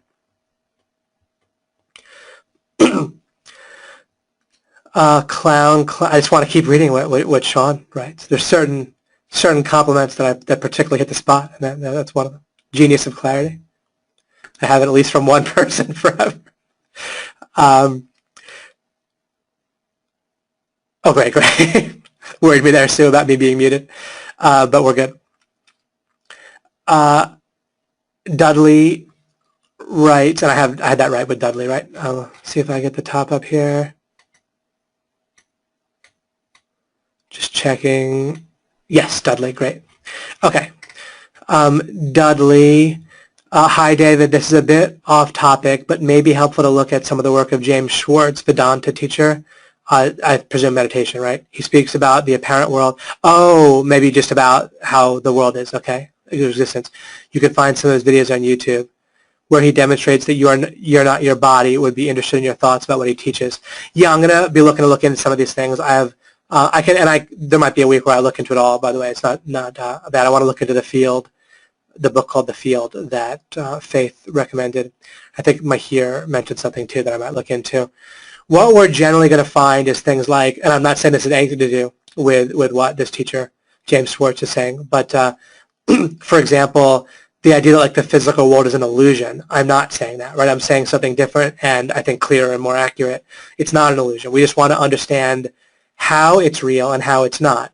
Because remember I referenced last time, real refers to its degree of foundationalism, actually, once we understand what we really mean by the word real. And so, like, the way the world seems in terms of our model for the physical world, like the way that it seems like the room continues even where you're not looking, right, or the hallway continues, right? We all, like, to me, there's a hallway, in back of me here, right? I probably see it briefly, but you guys know what a hallway is regardless. So there's a hallway. It seems to me, in one way of looking at it, I'm so used to looking at the world the way I look at it that it kind of doesn't seem that way to me. But of course, I can look at it the old way as well, so to speak, in my head. And it seems like the hallway exists just in the way that it seems to exist in the part that I can see, down the hallway where I can't see, right? But neither the hallway that I can see, so to speak, nor the hallway that I can't see exists out there in the world of reason and code and the physical world of code. It doesn't exist as it appears in my consciousness field. So the hallway doesn't continue the way it seems to. In that way, of course, in another way, it does. In another way, it is real and foundational to it in a certain way. Just like when you're playing a video game and you're running around in a forest in the video game, then then there really is code for the forest. It really does continue when your character in the video game goes on. It really will appear on your screen. There is a reality to it. And the reality kind of, you can dig down to a certain point and still find reality to it. And then if you keep digging, it's no longer there, right? It kind of stops, terminates, like at the code in the computer or in the mind of the coder or somewhere. But then that's the end of the foundational nature of it. So it's real in the sense that it doesn't only exist in my mind or my consciousness field, which are not the same thing. But neither does it exist foundationally in as like a basis itself for reality and so forth. So like the physical world, for example, again, is not an illusion. And then when we understand we're not some people say you're not your body, you're made of energy. You see what I mean? They're always staying within a certain box that we can be out of, right? Where they're still basing things in the physical world as like fundamentally foundational, or even the metaphysical world. But the metaphysical world isn't foundational either, right? Not in the way that they're talking about it. There's, it's made of reasons. It's made of reasons why. When I say the world is made of reasons, fundamentally the external world, or the world of reasons is made of reasons, it's reasons why you and other beings are aware of what they're aware of, why your consciousness field is configured the way it is now and next moment and next moment. That's the world of reasons why that is. So we look at the foundational basis of the world in our consciousness field and in us as beings. And the world is based in that. That's the reason for the world. That's the reason for the physical world is to have a basis for your consciousness field. Being the way it is rather than something else. And not only yours, of course, everyone's and so forth. And that's how I build the idea of what I mean when I say God. What I mean when I say God is based, again, we want to base all our definitions referencing ultimately our consciousness field or concepts that then reference our consciousness field, but the foundation needs to be your own consciousness field because that's what you're aware of. For you, relative to you, that's the basis for your thinking and your reality and so forth. It's subjective in the sense that it's yours, but it's not. It's objectively real for all people that your consciousness field is what it is right now. It's objectively true for me that your consciousness field is the way that it is. It's not subjective to me. It's not a relative truth. Your consciousness field is only seen by you and God, right? Only experienced by you, but it's objectively what it is and not some other way. That's important to realize and to not go down the wrong road.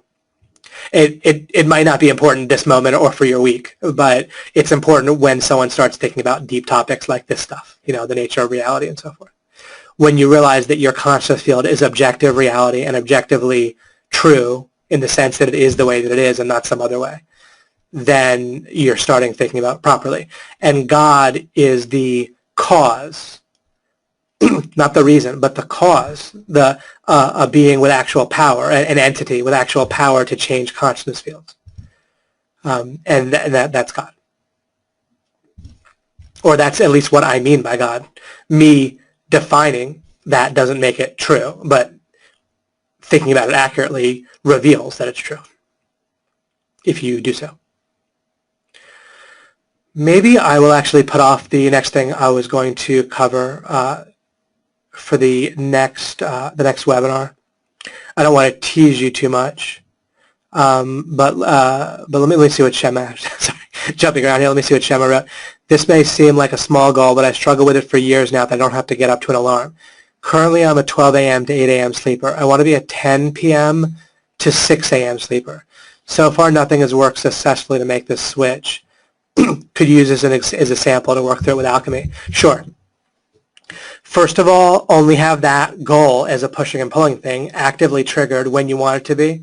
And what I mean is the goal to sleep at a certain time and to get up at a certain time only needs to be actively pushing and pulling on you when you want it to be intentionally. So let's say it's 11 p.m. and you have something else to do. You can stop and think, wait, do I want to have the goal of doing this other thing, or do I want to have the goal of getting to bed? as soon as possible, and pick one.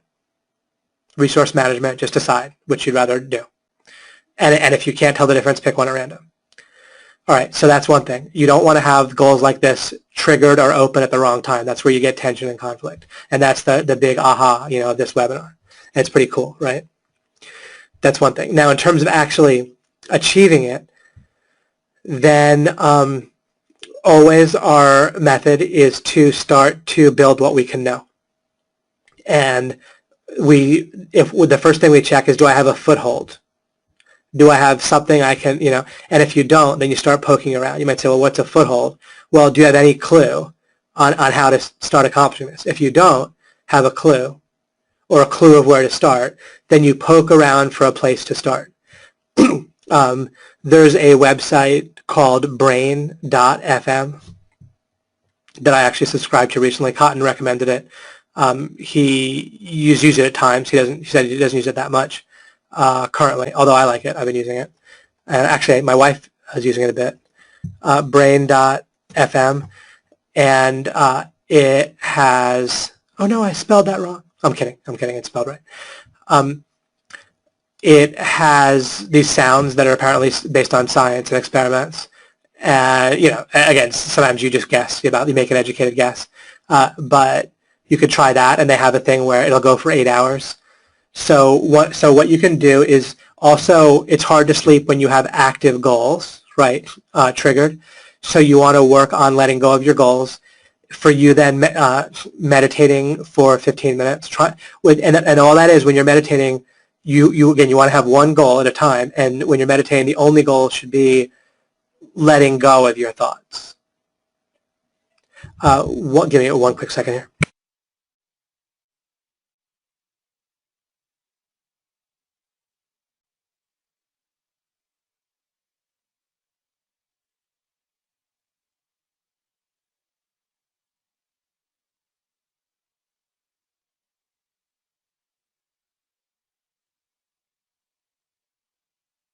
Okay. Just had to check something quickly to make sure it wasn't an emergency, and it wasn't. We're all good. All right. So you want to let go of your goals. One of the things that keeps you up is your active goals in your mind. And meditation, you can just sit comfortably or stand comfortably, and you can look into some information about it if you want. But the basic idea is that you're kind of noticing thoughts, but those thoughts are going to be related to goals, ultimately. And you notice them kind of like an observer, and then just try to let them go when they come without beating yourself up or like pushing yourself that you're not doing it fast enough or well enough.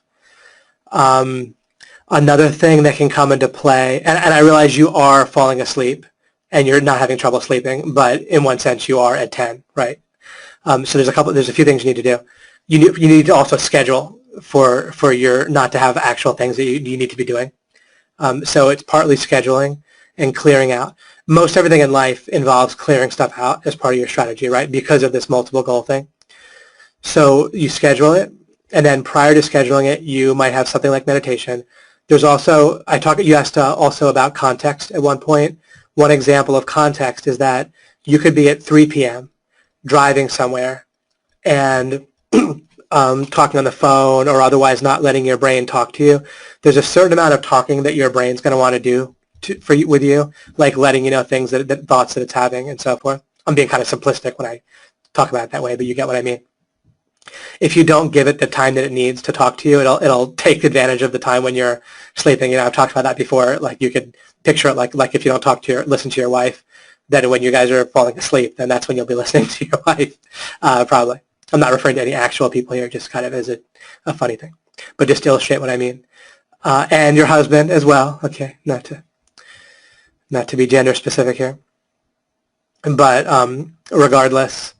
You can trace the whole thing though to a real difference with the reproductive situation with men and women, and you would expect women to be more geared towards social connection, right, and talking in order to be just naturally biologically.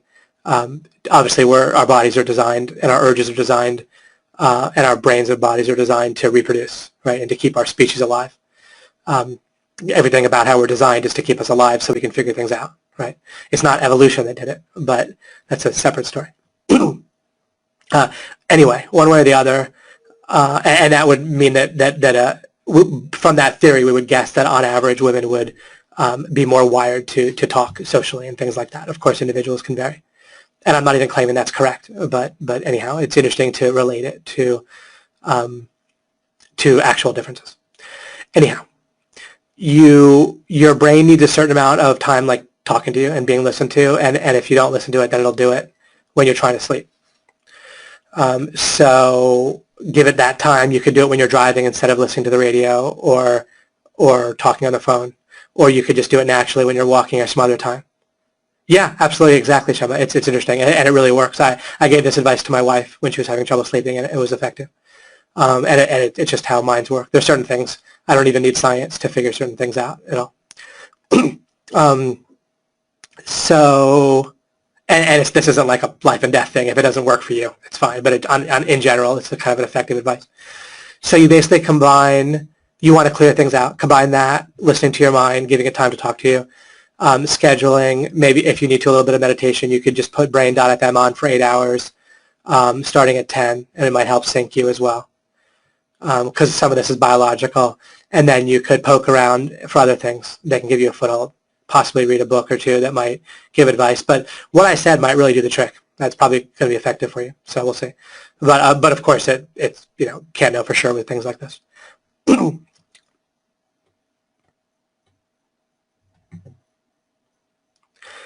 Sean wrote, lol, that's exactly what I am doing while driving or alone in my room.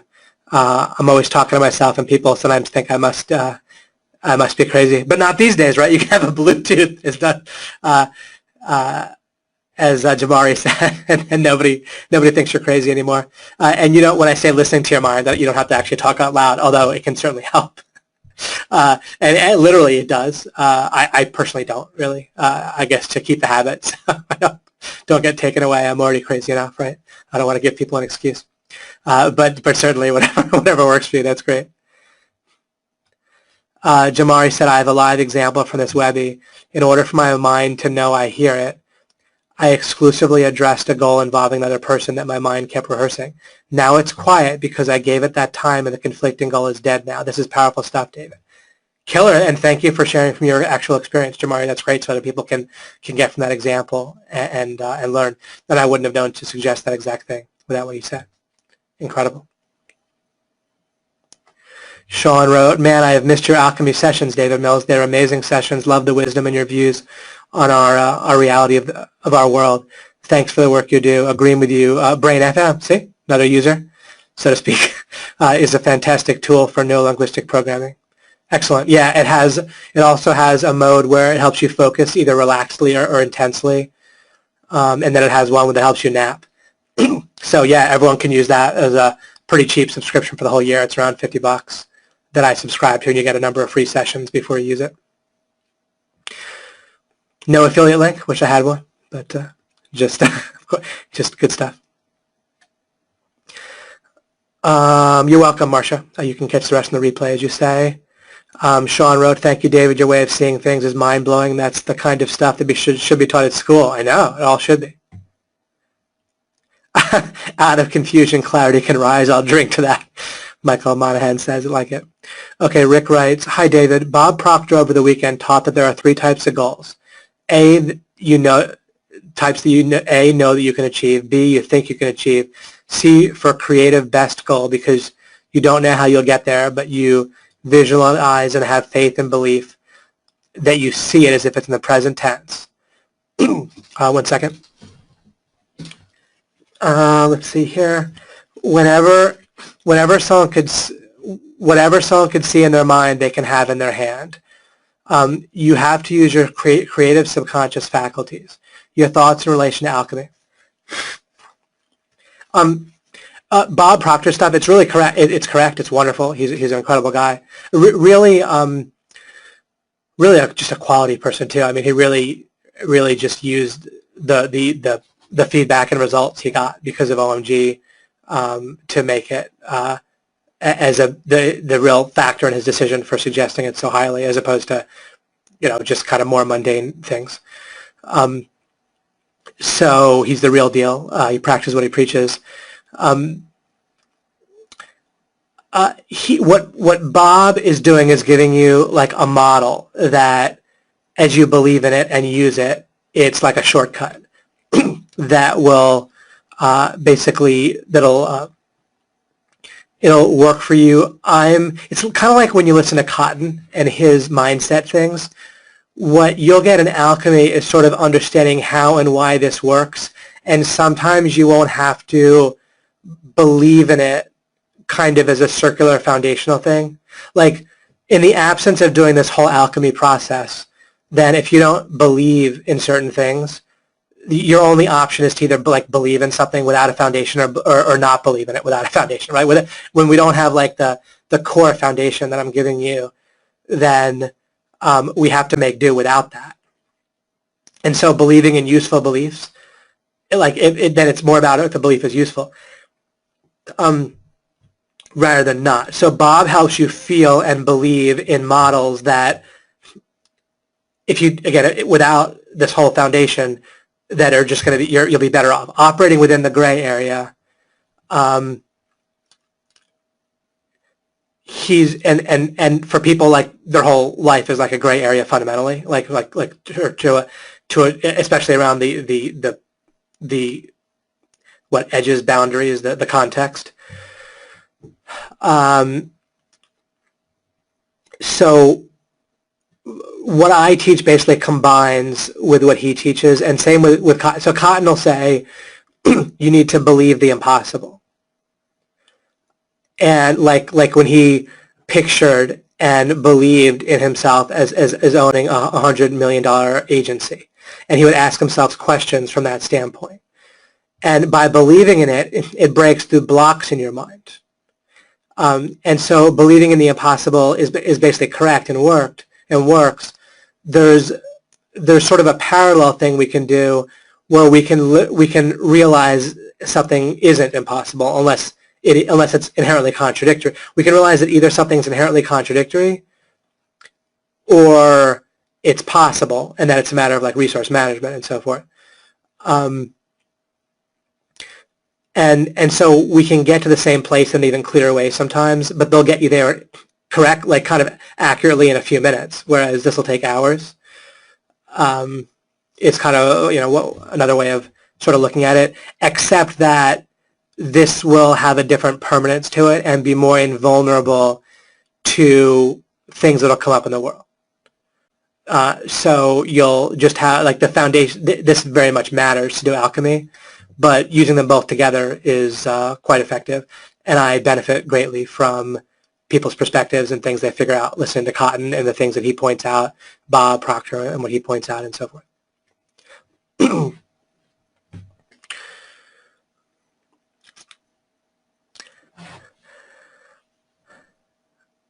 Oh, great. Yeah, Mike posted Bob Proctor's amazing endorsement of alchemy, right. Yeah, he endorsed alchemy itself. It was really, really nice of him. It was really great.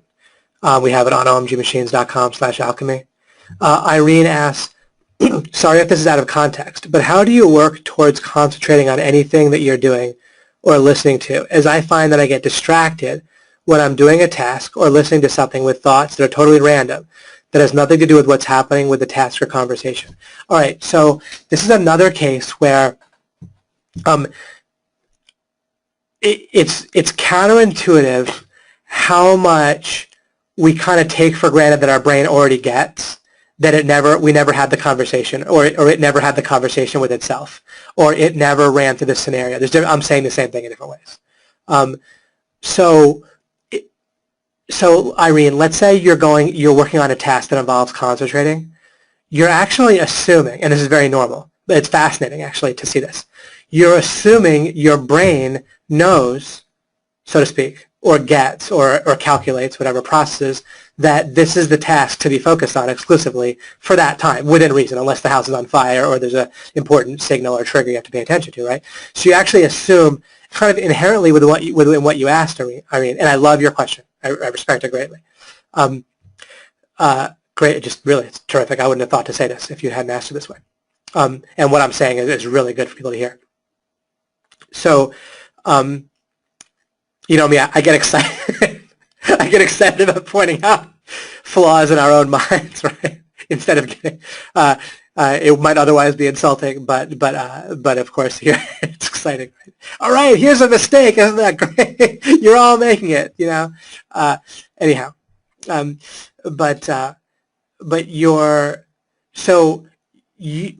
In saying, I'm sitting down concentrating on a task, I want to concentrate. Well, your brain has no idea, even though you think it does, right? So you're saying, oh, I want to do this, but your brain actually doesn't realize that. It kind of thinks that you sort of want to devote part of its attention to it, but also looking out for other goals that might be fulfilled at the exact same time, right?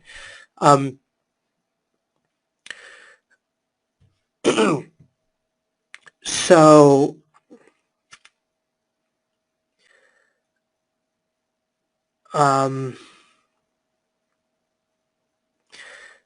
and literally then double checking or going over, or however you want to call it, communicating with your mind, or overseeing as a being, watching over and seeking to make sure that your brain talks to itself and realizes that you want to focus exclusively on this task. And you can have some boundaries. You can say, unless that, like if the house is on fire, or if there's some like important emergency with someone, then okay.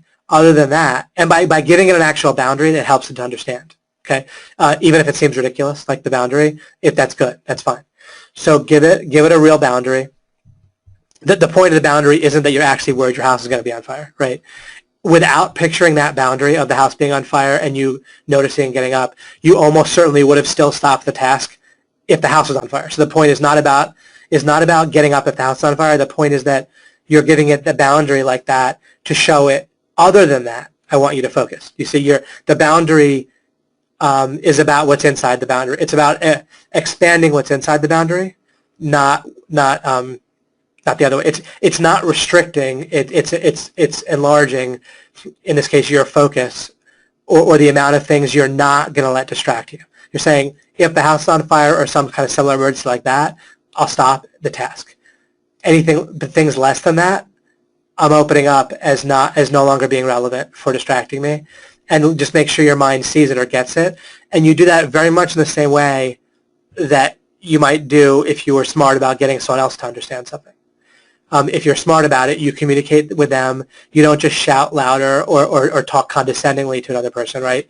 You try to give them a bit of a clear kind of consciousness field-based, kind of real life, real scenario-based communication to some degree that's kind of tangible, right?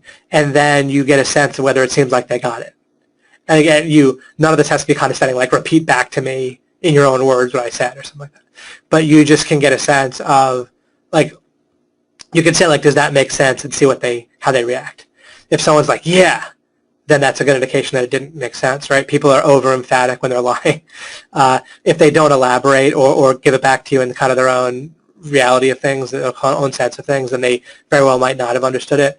If what you said was pretty obviously clear, then they well might have. But you just want to check and make sure that any kind of reasonable response might do. You can notice if they were probably distracted while they were talking to you. Then that's part of how you can tell. I'm pretty aware of that stuff. So as far as I can tell, I'm pretty good at spotting that. Mike would attest to it. Whether someone's paying attention and whether something made sense and they got it. So that can help, I think. Could it be from years of multitasking? Right, absolutely. Because literally your past experiences and how you do things will seem right to your mind. And so just like when you say something to someone and for years it means a certain thing. If take out the garbage, please, means ignore me, like don't bother, I'll do it anyway. If you don't do it, then that's one thing. If it means I'm going to yell and scream at you if you don't do it in the next 5 minutes, that's another thing, right? If it's, you'll get treated pretty nicely later if you do it, that means another thing, right? So what it's been meaning is the first meaning that your brain's going to take from it. If you want it to take a different meaning, then you have to take extra care to elaborate, or in your case of your own brain. It's nice with your own brain because you can communicate kind of in scenarios very clearly without worrying about how the other person's interpreting if you're talking slowly or over-explaining and all that. People say, oh, you don't have to explain so clearly, you know, or you don't have to, you know, explain so much, or I would have known what you were saying. It's like, sure, yeah, sure you would have. You know? But with your brain, your own brain, you don't have that issue, or unless you do, but you want to get over it, right? Obviously, if you have an issue with your own brain telling you, shut up, I don't want to understand what you're saying, or yeah, I get it, before they get it, right? If your brain is sounding like a teenager, then you want to resolve that. That's obviously not an effective way for your brain to be acting towards yourself. No offense to teenagers, to a caricature of teenagers, I might say, an archetype or a stereotype of teenagers. Great, yeah, so if that's what it means by default, then you need to change you need to say it in a different way, right? That's more clear to your brain. But that'll pretty much clear it up. I mean, it's really just a communication issue if you think that your brain gets something when it doesn't.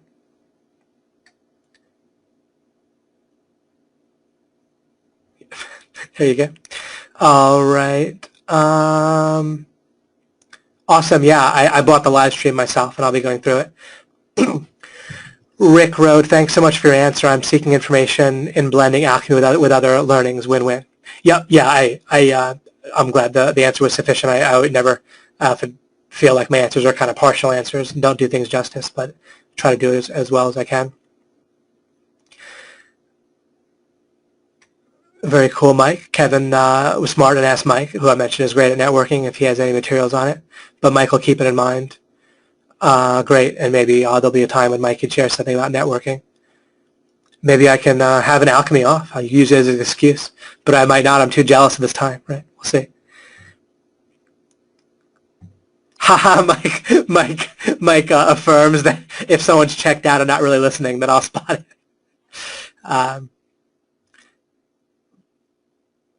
And Mike gives a super short, quick answer to Kevin's request for ideas on networking, and this relates to email marketing also, is that I begin by building leverage, just like Jim Crane, right? Exactly. So two people saying the same thing, and we knew it was right, but great to hear. Then when I come into the networking situation, I focus on pacing before leading. So for example, I'm really looking to listen, and I'm not looking to parade whatever leverage I built from the beginning, and I'm much more looking to get a sense of the leverage that others have. Oh yeah, Mike is looking to see like who has the leverage, although, of course, part of the leverage is getting the people around those people and working your way in, and appreciating that leverage genuinely. Great. Genuine appreciation is definitely something that Mike focuses on, and Mike definitely looks to give and build and bridge people. That tends to create an opening that when I do let the cat out of the bag, Mike is referring to the cat out of the bag about how much leverage he has and how great he is, you know, on what I'm bringing to the table. Exactly. You see? And Mike, of course, I'm Mike's biggest fan, genuinely. So he's amazing at networking. Shema writes, great answer on my sleep goal. This session is perfect for this goal. I have too many open goals and keep at it till I just collapse at night. And really this meta strategy, this meta understanding of resolving things down to exactly one goal that's being worked on, possibly zero, but in most cases one, then it's nuts, right? It really is at the bottom of everything else that we're doing. Today's theme is so perfect. It's crazy, right? The 16th Alchemy, and it's still just what we needed to hear. Don't get too spoiled. Maybe next one will be a snooze fest. But the less important it seems. Remember, the more value there might be in me showing you that it's important. And she writes, thanks, David, and BTY, much less anxiety. Oh, by the way, much less anxiety this week. Terrific. We talked about that. Wonderful. Love it. And did that come up on Saturday? Mitch writes, can you quickly go over the quick and dirty method of goal focusing again? Yeah, sure. What I say, and this is an old way of expressing it, that, again, it's quick and dirty. It's not about it being perfect, and there's different meanings of these words, and it could possibly be interpreted wrong, but there's a way to interpret this that's quite effective. So faith, we could also call it belief. I'm not talking about religious faith or not here when I say faith. I just mean like the kind of mundane, secular meaning of faith. Belief, focus, desire, faith. So my formula is focus, desire, faith equals results.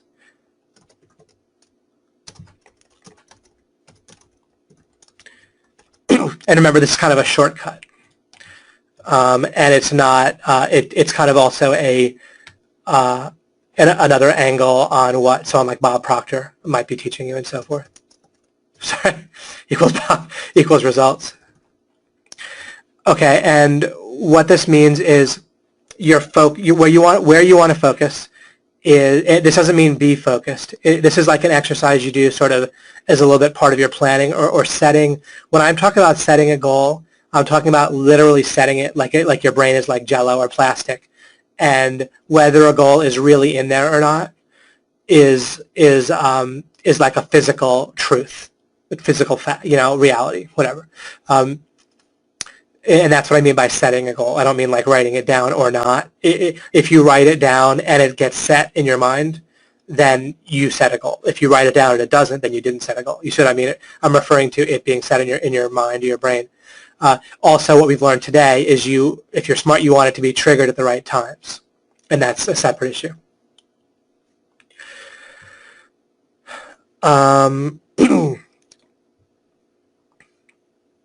Okay, so where you want to focus is you want to focus on a vision of how the world would be after you achieve your goal, which is also a way to double check and make sure it's a building block or an opened bottleneck that you wanted. So Kevin might imagine that he networked and he went to a networking meeting and he's coming home and he thought, that's good, I can do that again. I made some progress. And I got some footholds that I can build on, maybe. All right, and he can adjust that if he figures out a better vision, then great. Or if he achieves that and wants a new vision, he can do that.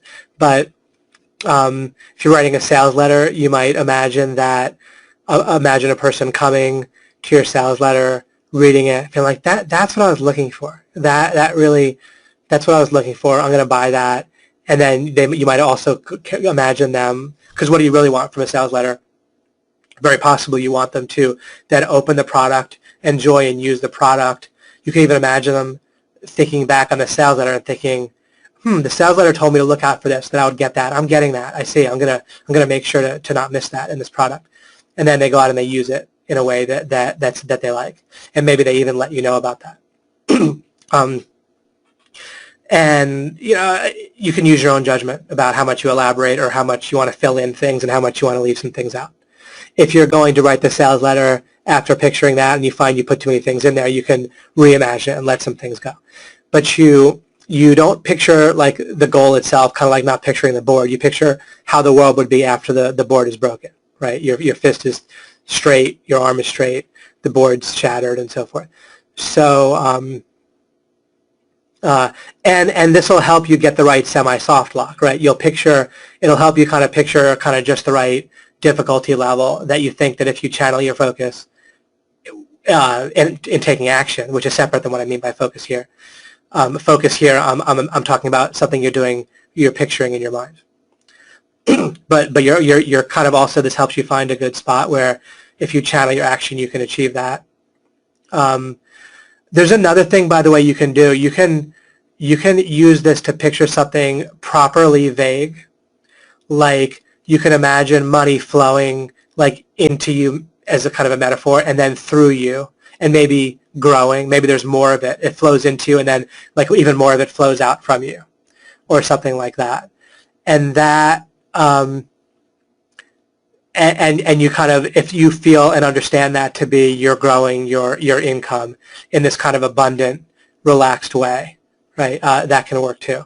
So some sort of focus on a vision that would be how you want the world to be, and the world could be that way, right? Where metaphorically, like what you mean by that vision is happening, where money's coming in, going through you, and it doesn't mean that you're spending it all, by the way. That it could mean that it's kind of going through you as like value coming in, and you're expanding it, and in doing so, you're also putting money in your bank account, right? But the money kind of stands for value.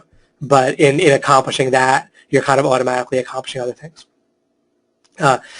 However, it might work for you. And with women, with dating back over 12 years ago, I would imagine a woman, I wouldn't imagine the color of their hair, as I mentioned. I would try to just imagine I'm in a relationship and it's going well, and if something, like we care about each other, we're attracted to each other, we have like a nice chemistry, and we have a connection where we can reach each other if something goes wrong and communicate. And I just picture that and kind of how it feels. You don't have to picture it vividly. If you kind of feel it and just picture a couple bits and pieces here and there, that can be fine. There's a point at which you can kind of feel it, and that only has to involve a little bit of visual and a little bit of whatever other senses, if you want. That should be sufficient.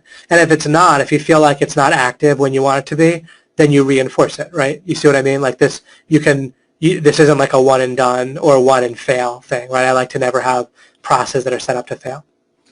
So that's focus.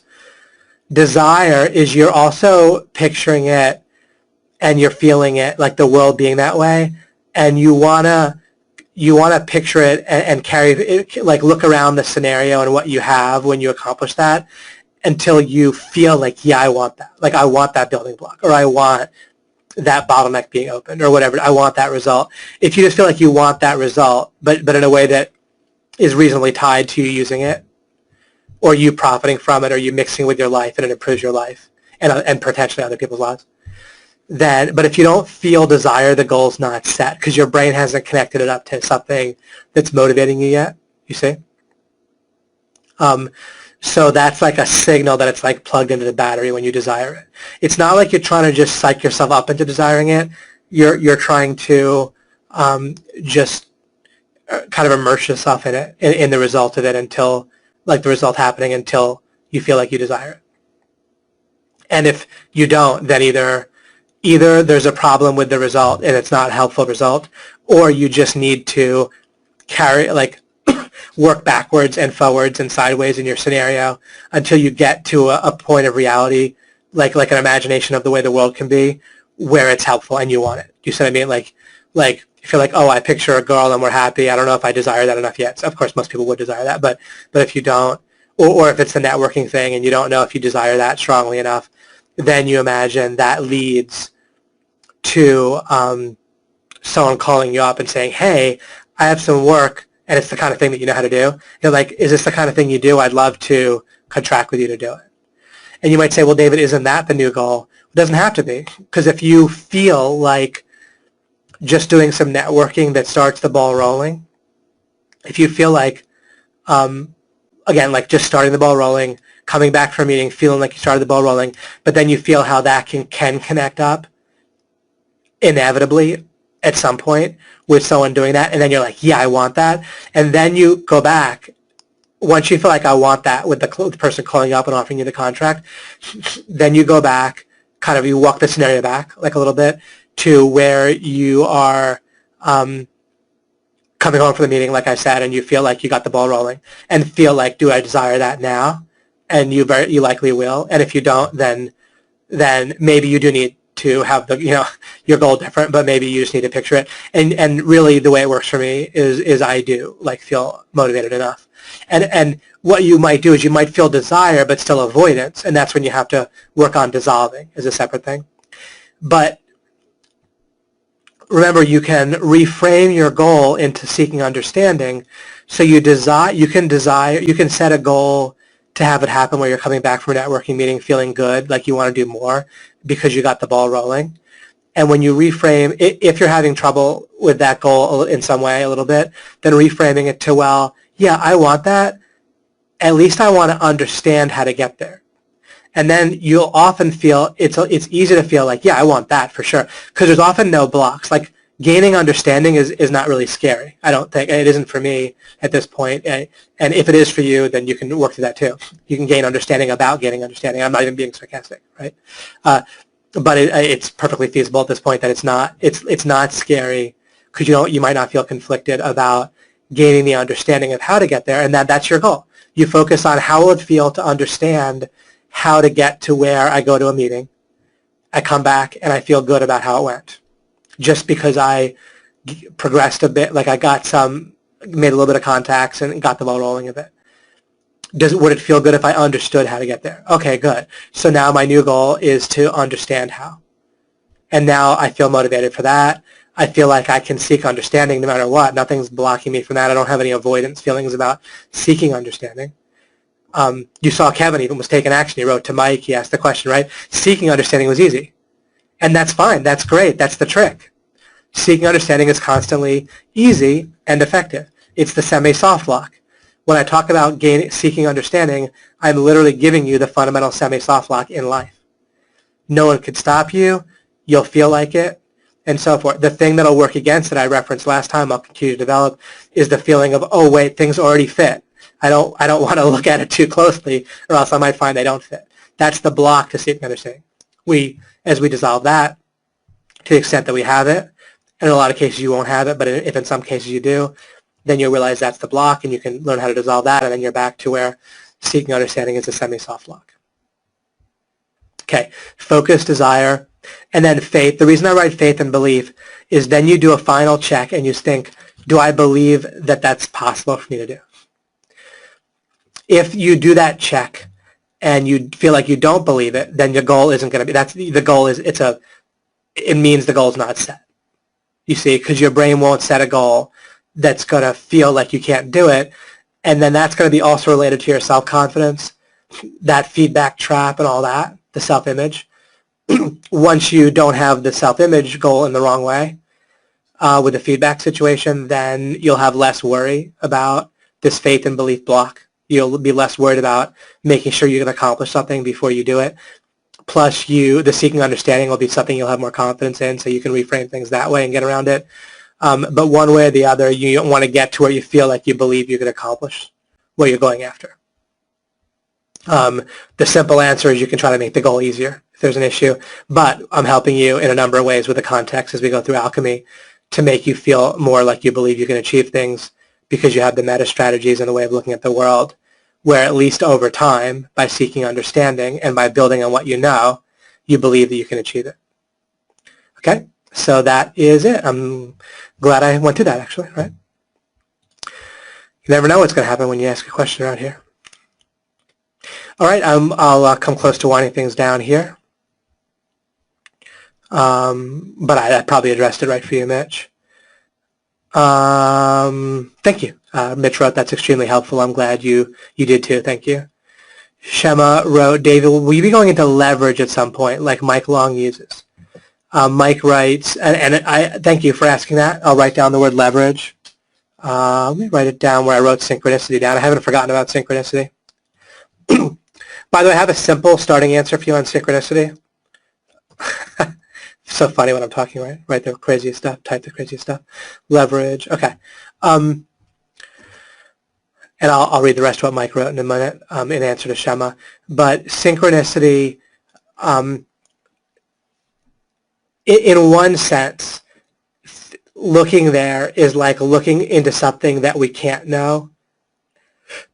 And the answer, the starting answer with worrying about synchronicity or asking about it, meaning like when things might seem like a coincidence, but they worked in your favor, and you are wondering if that wasn't a coincidence. But it's kind of inherently something you can't really know. There might be aspects of it that you can know. You might know that like believing in it to some degree, or at least being open to it, or knowing that you can't know that it doesn't exist, you know, can be helpful at times, or being open to it all the time could potentially be helpful, or that could be a cluster where you want to see how is it that being open to the idea of synchronicity can be helpful. Let me see that, and then maybe I can understand something where I see the helpful thing in a clear way, and I'm always open in that way. But ultimately, when something isn't something that you can know, then there's somewhere else that you're going to have your focus better off. But again, there might be something about being open to synchronicity that we can know is helpful, and I'll give that some thought, and I might come up with something. Let's see what Mike wrote to Shema. He wrote, alchemy is all about building leverage. Law of implication, alchemy is by far the #1 way I build leverage. Very cool. And I'll look to further address that, but thank you, Mike. Mike further wrote, I have used and used and used this focus, desire, faith model that David is sharing now, and it's over the top powerful. Excellent. Shema wrote, Mike Long, Mike and David Mills, or Mike and David Mills, could you both role play at some point an example of how Mike has used it? We'll consider it. That might be fun. Or I might just turn the mic all the way over to Mike one day and see what happens. The law of attraction plus law of implication, one of the most potent concepts ever. Jamari writes, P.S. You won't be disappointed with the live stream, David. Bob Proctor and Sandy Gallagher threw down. Oh, I can't wait. That's wonderful. No, I bought it. I didn't even ask for it for free. I probably would. I told Cotton. He's like, you could have asked for it, from that. And I said, hey, I was motivated. I heard Bob talk, and I thought I would just get it, Must be a lot of happy campers here tonight, for sure. What a time to be alive, Michael J. Jamari writes. All right, continuing to wrap down, foundational understanding is an awareness similar to enlightenment. Thank you. Yeah, Michael, I agree. And I think it is kind of, like, I think for me, the idea of enlightenment, it kind of is getting the foundational understanding. Kevin, not like, that, and this might be a caricature. I'm not saying that anyone actually thinks of enlightenment this way, but not like that it's all an illusion or being detached from everything or some such. Kevin wrote, thank you. And Mike, of course, wrote #boom. And Shema said, new relationship with excellence. Now that I believe perfection is a possible goal, I'm living now with excellence at the forefront of my mind. Yeah, and specifically, again, with perfection, we let it be like a boundary in terms that we always want to resolve contradictions, and we want to be perfect in terms of not having contradictions, like as kind of a passive, or I don't know, like active when we're working on it specifically. Never like where we're disappointed in not being perfect, but where instead we're seeking to resolve contradictions in our mind. And then with good, it can be ever increasing and abundant. More good can be created. I'm not saying we create a perfect amount of good. I'm saying we get, we can get to where we resolve contradictions. And I'm not saying we do this without God. This is not man becoming God. You can't become God. God's God, right? So this isn't anything like that. It's pretty mainstream and normal in that way. But clearly, if there's anything we can do, if there's any free will that we can have, there's some leverage point that God's left open for us, and I'm just looking to maximize that. I'm not looking to do more than that. But I think what the leverage God's given us, I think things are rigged where we combine with how he's rigged it and how he'll respond and everything that he's rigged to the system that I don't even know of, but that God's actively doing, and so forth, then together that things could be perfect. So I just want to make that clear. You're welcome, Irene. You're welcome. Julie, mind blown again. Excellent. Deborah wrote, thank you, David. Too many goals at once right now, certainly. We're all dealing with this. And really, all bad feelings, it's incredible. Both bad feelings and lack of efficiency, which leads to lack of good results, which lack of even more good results is what I mean. We all get good results. We all get some amount of good. But but to whatever degree you can have more good and to whatever degree you experience bad, the root of it is these multiple conflicting goals that are active at the same time. And I'll be developing this, of course, with you. And in a sense, alchemy is fundamentally about getting our goals right, which involves figuring out the most effective one, or we're not always going to know the most possible effective thing we can be doing, but we can get better and better at narrowing down the gray area. And also where the gray area ends up being, and this is kind of a worldwide thing over time, but where the gray area ends up being what good to make, rather than that there's bad, ultimately. Focus, desire, plus belief equals results. Deborah wrote, I'm trying to focus on one goal at a time, but they are interdependent. Correct, right, very good.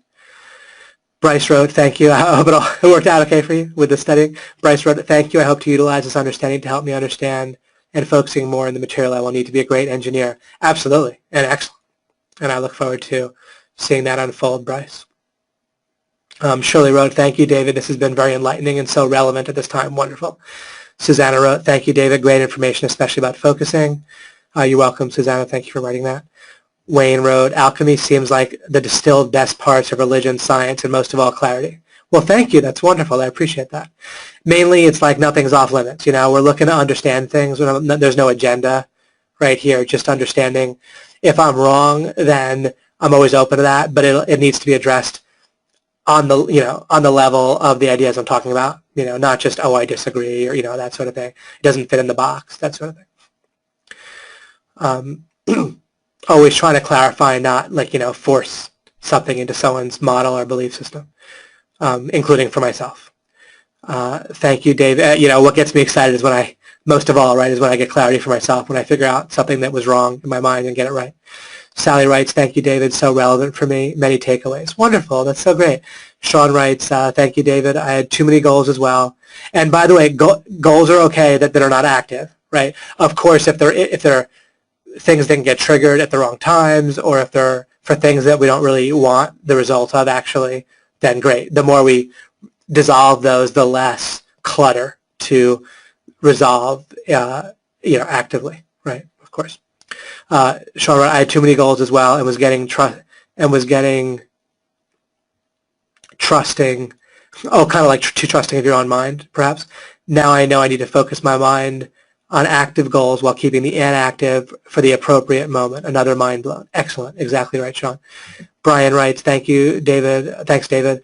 You have helped making choices so much easier. Great. And I'll keep doing it. Have some great stuff lined up that I was thinking of covering this one, but that's cool. We have more to come. I can see clearly now the rain is gone, Michael wrote. We should all sing that. Sean writes, thanks, David. It's good to be back in your alchemy session. So much to learn. Great to have you back, Sean. And Shama writes, alchemy and having these live sessions with you, priceless. As long as I get to 10 million bucks, that's fine with me. Doesn't have to be fully priceless. Incredible, mind-shattering. Wonderful. And I hope to put the pieces back together after I shatter your mind before we finish, so I don't leave you. Don't leave you broken. You're welcome, Jamari, who writes, thanks for more gems, David. I'm going to listen to Brain FM, sleep track, and then wake up and perform a creative task like we talked about last time. Exactly right. Excellent. All right. 10 millions. I got one. All right. We're there. And I've gotten one or two before. So wonderful. I appreciate you guys so much. I'll end the webinar in a minute or two. $10 million Snoopy. Excellent. 10 million. Got one from Michael then. I'll take that. It's a 10 million. In terms of what we'd recommend to a friend if it was the only way they could possibly get their hands on alchemy. Would it be worth earning the money or paying the money? Bryce writes, focusing on one problem at a time is the key to success. My professor said, don't look at the whole house, look at the brick you need to place. Right, exactly. And yet the fascinating thing is that our brains don't really get that, right? Or we can realize that as an engineer, and yet then we go home to our spouse and we'll have a conflict with them. We won't even realize it. We'll want them to do something. They'll be in a different vector direction, and we won't realize how to resolve that properly. And that's certainly that's my secret with relationships. It's why it's what I mean when I say we get to relationships. Is fundamentally having that understanding and applying that in all kinds of different ways gives you kind of a new magical additional alchemical ingredient to relationships in addition to all the skills and success you may already have with those. And you may have all kinds of charisma and talent that I don't have with relationships, with parenting, all that. But then I can give you this ingredient, and we're in the house. Alchemy is a secret sauce of OMG. That's right, Rick. You're welcome, Dudley, who says thank you. And you guys all have a great night. I left you with a free bonus half an hour, right? I'll be going for about 2.5 hours this time. What are you going to do with yourselves that extra half an hour? Got on late and still many aha moments. You're welcome, Frederico. You're welcome, John, who says thank you. Alchemy is such a blessing. Wow, over 100 people again. We just get so many people on these sessions, even though it wasn't, it's not explicitly part of OMG when we're marketing it. So it's great that so many people see the value in it. And of course, the replay is so readily available. It's amazing to see that most of the time the core ingredients that make success are repeating themselves again and again.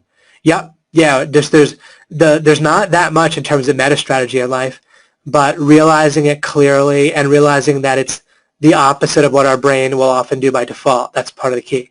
Right? That it won't feel right and important to do the right meta strategies until and unless we kind of clearly reverse that, kind of get it wired up right or seeing right with our mind. But we can lead our mind to see that it's correct, but it just has to be like a conversation, so to speak, that we have and kind of see from different angles. Okay, brain, short of a shark attack, focus on this. Here's Dave for the shark. Either a real shark attack or Dave Keys dressed as a shark coming after us. Either one of those, we'd want to stop what we're doing. That's great, Dave. Wonderful. Awesome, Tyler. And you're very welcome, John, who wrote, thanks, David, enjoy you, and so appreciate you pulling the curtains on how to clarify my goals. And you're welcome, James, who says, thanks, David, we'll have to rewatch this. For sure. People always report that it's like a whole new webinar each time. Not sure if that's a good or bad thing, but even the third or fourth time, sometimes that's the case. And you might find that not once you get around to it and have enough time. We're doing a lot of alchemy, so it's hard to watch them a third time, but it'll often happen that you'll be like, wow, even the third time, as far, at least for other stuff I've done. Maybe I'm the new genius of clarity. Maybe 2 will be enough starting now. Take care, Dave, and everybody. Appreciate you guys so much, and I will see you guys, whoever can make it, but I hope you do, on Saturday morning next week.